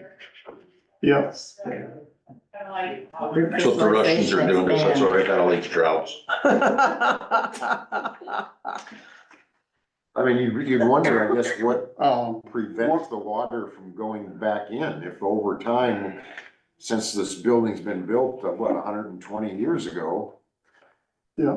That over the next 120 years, won't water seep back in if you took it all out? Well, you don't take it out, you just leave it in. It's a unit. Well, you- Looks like, Frequency all the time. It's, yeah, the unit keeps running. Oh, the unit keeps running. I thought it was just a one-time. no, thing. no, no, I see. no, Okay. no, it's a permanent, it should be a permanent solution. Gotcha. But like I said, everybody I Drive talked the to, staff crazy, cause we've already got a few of them that are halfway. Halfway, half. but, it doesn't take power. And How's it stuff. work? Radio frequencies, it's got some kind of a transmitter deal in it or whatever and stuff. Don't need And- power to. No, or whatever receives the radio waves or whatever, and that's what draws And it they out. don't interfere with your Wi-Fi or cell phone or? No, nobody that I No brain talked to. tumors. One courthouse I talked to, they had a wall that actually was bad enough, and that's why they went to this system. They had to replace a wall. And so they're doing this to prevent it from affecting the rest of the walls. Interesting. I never heard of that, Dave. So they I went hadn't around, either. I hadn't either. And- Down in Adel, that's Dallas County, I That's guess, one of the supervisors there, I think contacted us and said, hey, we've got this system in ours, so I don't know if he's partial representative with them now or what. But, the one gal I talked to, I mean, she called she said she spent how many days calling different places that had this unit, and she said nobody said a bad thing about it.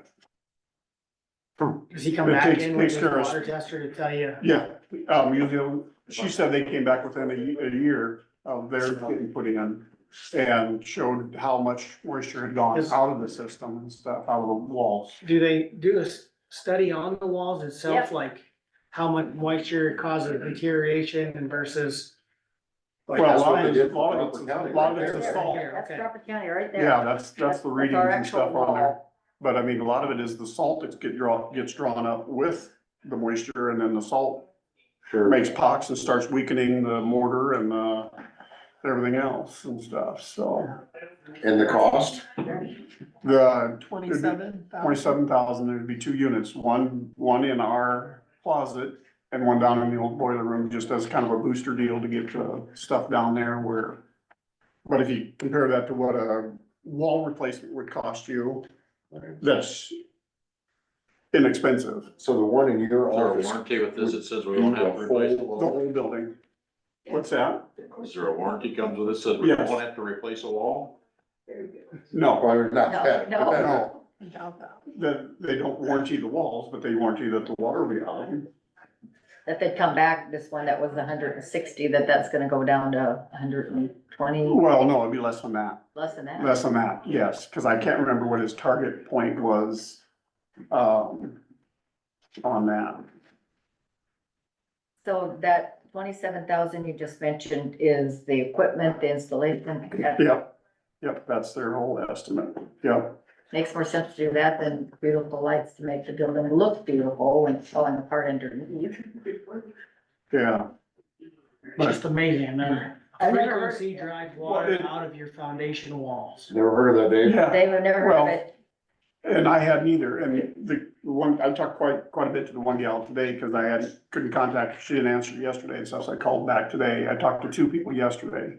And then, I'm still waiting for call back from another couple of them, but, who knows if they'll call back, but. Who knows? But yeah, she said, when they said what this would do, she had just couldn't, until she called around and talked to it, say that it has the system and how they praised it and everything and stuff, so. Makes sense, Oh, yeah. when you Yeah. kind of, pull it. So, P.T. Barnum come up with this or? So, I don't know, I'm just trying to save the courthouse if we can. Thank you. And it probably would save the county a buttload of money by, not having to replace walls, but like I said, nothing was ever said about guaranteeing walls. The Whitelock does that when they get $1 million if you sign up for their program. Oh, yeah, so, but I mean, there's a picture in there of the wall there in the boiler room. I don't know if everybody got that in their packet and stuff, but you can see all the little pox and stuff on the wall there and everything and stuff. That's actually salt that's coming out through it. But what they recommend is like, if we're gonna like recoat the walls, because they painted walls down there in the old boiler room years ago when they put the room and stuff in there to try and make it a little nicer or whatever and stuff, but they would, recommend waiting at least a year till a lot of the moisture is out to redo stuff, you know, paint or whatever and stuff and everything, so. Did we call them or did they call us? Just, They stopped they in, stopped in. because most old courthouses have a problem. Sure. I mean, the, one person I talked to, they said, Supervisor they said this, they had a smell in their courthouse and that went away Oh. because of the dampness, Talked the to moisture and Louise, stuff. stayed up. She's got- And they don't guarantee anything against, like mold or anything like that, but it helps with mold just by eliminating moisture and everything Yeah, and stuff, I could see so. that. Well, But with it being around budget time and stuff, I thought that was a good time to bring this up. Good time. So the warranty on these devices, I mean, are they gonna last 5 weeks, 5 years, 50 years? What did it say in there?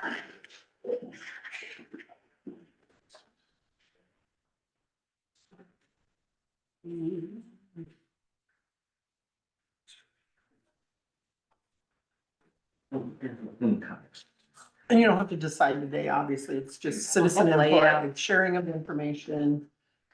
If you have more questions, we can zoom him in and you can ask them directly. It says there is a or- 3-year dry out We'll file it. guarantee, so within 3 years, your walls should be dry. It does most of it the first year, I suppose it takes longer once you get down so far, and a 25-year warranty on the rental dry building dehydration system. Be what dry? 25 on their system, 25-year warranty. It's a rental? No. On the rental dry Rental dry. building dehydration system, yeah. So the warranty is 3 years on the moisture, should be gone, and 25 years on the equipment. So $1,000 a year. Anyway,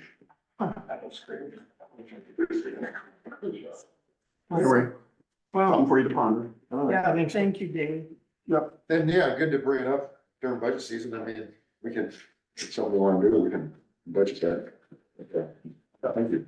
And if anybody wants to see some of the spots that we have, cause he even went down in like the crawl space, like below Louise's and everything like that. I know she's complained before about She has. possibly with mold and stuff and everything, so it should take care of that problem also. Okay. But yeah, anybody wants to see Call what you. we got, I'd be more than happy to show, cause that boiler room is the easiest way to see it. Right. And I never realized what it was, I could see the spots on the wall, but I never knew Yeah, now we what it know. was. I might but- stop over on Friday. Okay, let me know. Okay, I'll let you know. All right. Thanks, Dave. You Thanks, bet. Dave. Alrighty. So is that it? Do we have a motion to adjourn? No, you have We one have more one item on your One more agenda. item on my agenda. Where'd I put my agenda? We have a motion to award the contract. with Crawford. I don't know. Okay. Yeah. Sorry. Oh, okay. I'll make it somewhere. Thank you. All right. So you got everything you need for that, so we need a motion to approve the award project BRS CO 24/131 60.24 concrete box culvert on County Road E16 at Dixon's, by Dixon's Construction, the amount of $874,128.06. So move. Second. Any further discussion? All in favor, aye? Aye. Any opposed, same sign? Thank you. Chair votes aye. Then I do need Alright. another signed copy. Okey-dokey. I need 2 of them. I gotta keep, we get one back, so. To do a blue That's it. pen. I move we adjourn? We had some questions. Oh, I'm sorry. Yep. Just really a quick thing, when Grant was talking about the report coming from PHMSA over a year ago, I just want to remind you all that PHMSA actually set up a safety meeting in the May last summer because they were not sure of the safety regulations for CO2 pipelines. So they set that meeting up, and at that meeting, they said new regulations need to come out for the CO2 pipeline. So he kind of made it sound like, whoop, all done and good, and we got our new guidelines, and that That is won't not be till true. like June though, right? That's what they're saying, hopefully. You know, and what Max, the guy who was leading it, basically said, they know it's not, if a rupture happens, it's when, you know, and where. we got 29 counties, let's just hope that Crawford wins the lottery and not the first one. But, so anyway, I just wanted to let you know If I that. buy the ticket, we're safe. Yeah, I think that we're safe. Yeah, if I buy the ticket, we'll be safe. Okay. We won't. Me too. So anyway, when he said over a year ago they came out with that, they might have come out with something, I'm not saying that they didn't, but it wasn't about setbacks and safety issues. It's just, you know, it seems like when they come, there's an answer for everything and it's just, sometimes it's not even about the subject we're on, it's just a lot of talk and. And I apologize bringing in the safety thing with this, and I want you to, I mean, I will send you the interactive map, another landowner actually did. Before, we were always working off of Google Earth, which was hard to share, but now we have an interactive map that I'll be happy to send out to you guys. It has a ruler in it, you can do your own measurements and kind of, it shows the topography, a lot of the things that. Who made that map? Jason Howard did, he's a landowner, and I'm not sure which county he's That'd from. be something, obviously, if they do end up putting it in, it'd be important for our fire service. Oh, definitely. It's good to know, thank you. And I'm sorry if I haven't got your information yet, I was out of town all last weekend. 2 points if I may. The discussion that the IUB is forcing Summit with this route. Where I disagree with that is that Summit is the one that's in control of the route. They're just seeking permission from the IUB to give them permission to do that. And at the hearing, what was of concern to me is that my request would be, instead of being 150 feet away from my property line, if it's going to be forced upon me, it would certainly make it more conducive for that to be closer to the property line. Summit's position is, we're not willing to do that. So when you have been talking about the square deal and the good neighbor, my experience has not been that Summit is willing to be either. The other thing I just wanted to, and if it's old news, you can just shut me off, but I believe it was last week that, Mr. Rassetter and Poet announced that they were going to be adding the 17. I believe there's 12 of them going to be in Iowa, supposedly maybe the other 5 that are going to be in South Dakota. So if they're going to be adding this extra capacity, my concern is that then there's going to be a quick change when the pipe actually goes in the ground. And if from my neighbor's property, it's going to be a 10-inch pipe, and then in my eminent domain, it's going to go to a 24, and I still don't know if I'm going to have a valve station on my property for a 24-inch pipe. That's a big honking thing that's going to be sticking up out of there. And I don't remember how many years ago, but we did have, unfortunately, a neighbor that was killed on that stretch of road, because there is a wonderful set of trees that shade the road in the wintertime. That can get pretty slick and icy. And I'm not saying that's gonna happen, but you've got that potential there, and it is a risk. The other option, when they said, okay, sounds like there is gonna have to be one down by the Blue River. Again, my knowledge is that for it to be above floodplain, you're gonna have a valve sticking 20 feet up in the air. You've got railroad, you've got 4-lane highway. Looks to me like it's just gonna be a matter of not if, it's when something potentially could happen. Do we know, does this board know where the actual city limit line is located in perspective to the pipeline? I do not. Okay, I have been trying to get that information. I did call Mr. Is it Lamb at the CDC? Oh, Paul Plum. Pardon? Paul Plum. Thank you. Okay, and he said that, as you're well aware, no, there hasn't been anything yet. I do have a call pending at City Hall to see if there was any, I do just, sites of the city of Denison where maybe future expansion has been cited, and I've not gotten any word back on that either, so. I think they're looking for it, so. I gotta say one more quick thing, we're talking about the ordinance also, when they're really putting these poet plants in and they're coming. They've already started developing them, some of them won't say where the routes are gonna be, but there's a good possibility that'll be coming in. The Coon Rapid one would be coming through Crawford to hook up with our pipe to go north. So it's just not the pipe right now, I mean, we've always talked about expansion. See the Coon Rapids ethanol plant, Yes, that's a poet. they wanted to connect, that's how Yes, they. the route- possibly. Some of it won't tell us. Or they You'll could find go out north. later. They could go north, but I'm just saying, the pipe that we currently have might not be it, you might have more. But apparently they're gonna do a second permit for that, I don't know how that works, but just kind of keep it in your mind for ordinances. As well as they've already said, once one pipeline gets in here, we are a pipeline corridor. Any other products coming through, it's gonna be more, so just like the turbines, you start in one and all of a sudden, yeah, that over your whole head.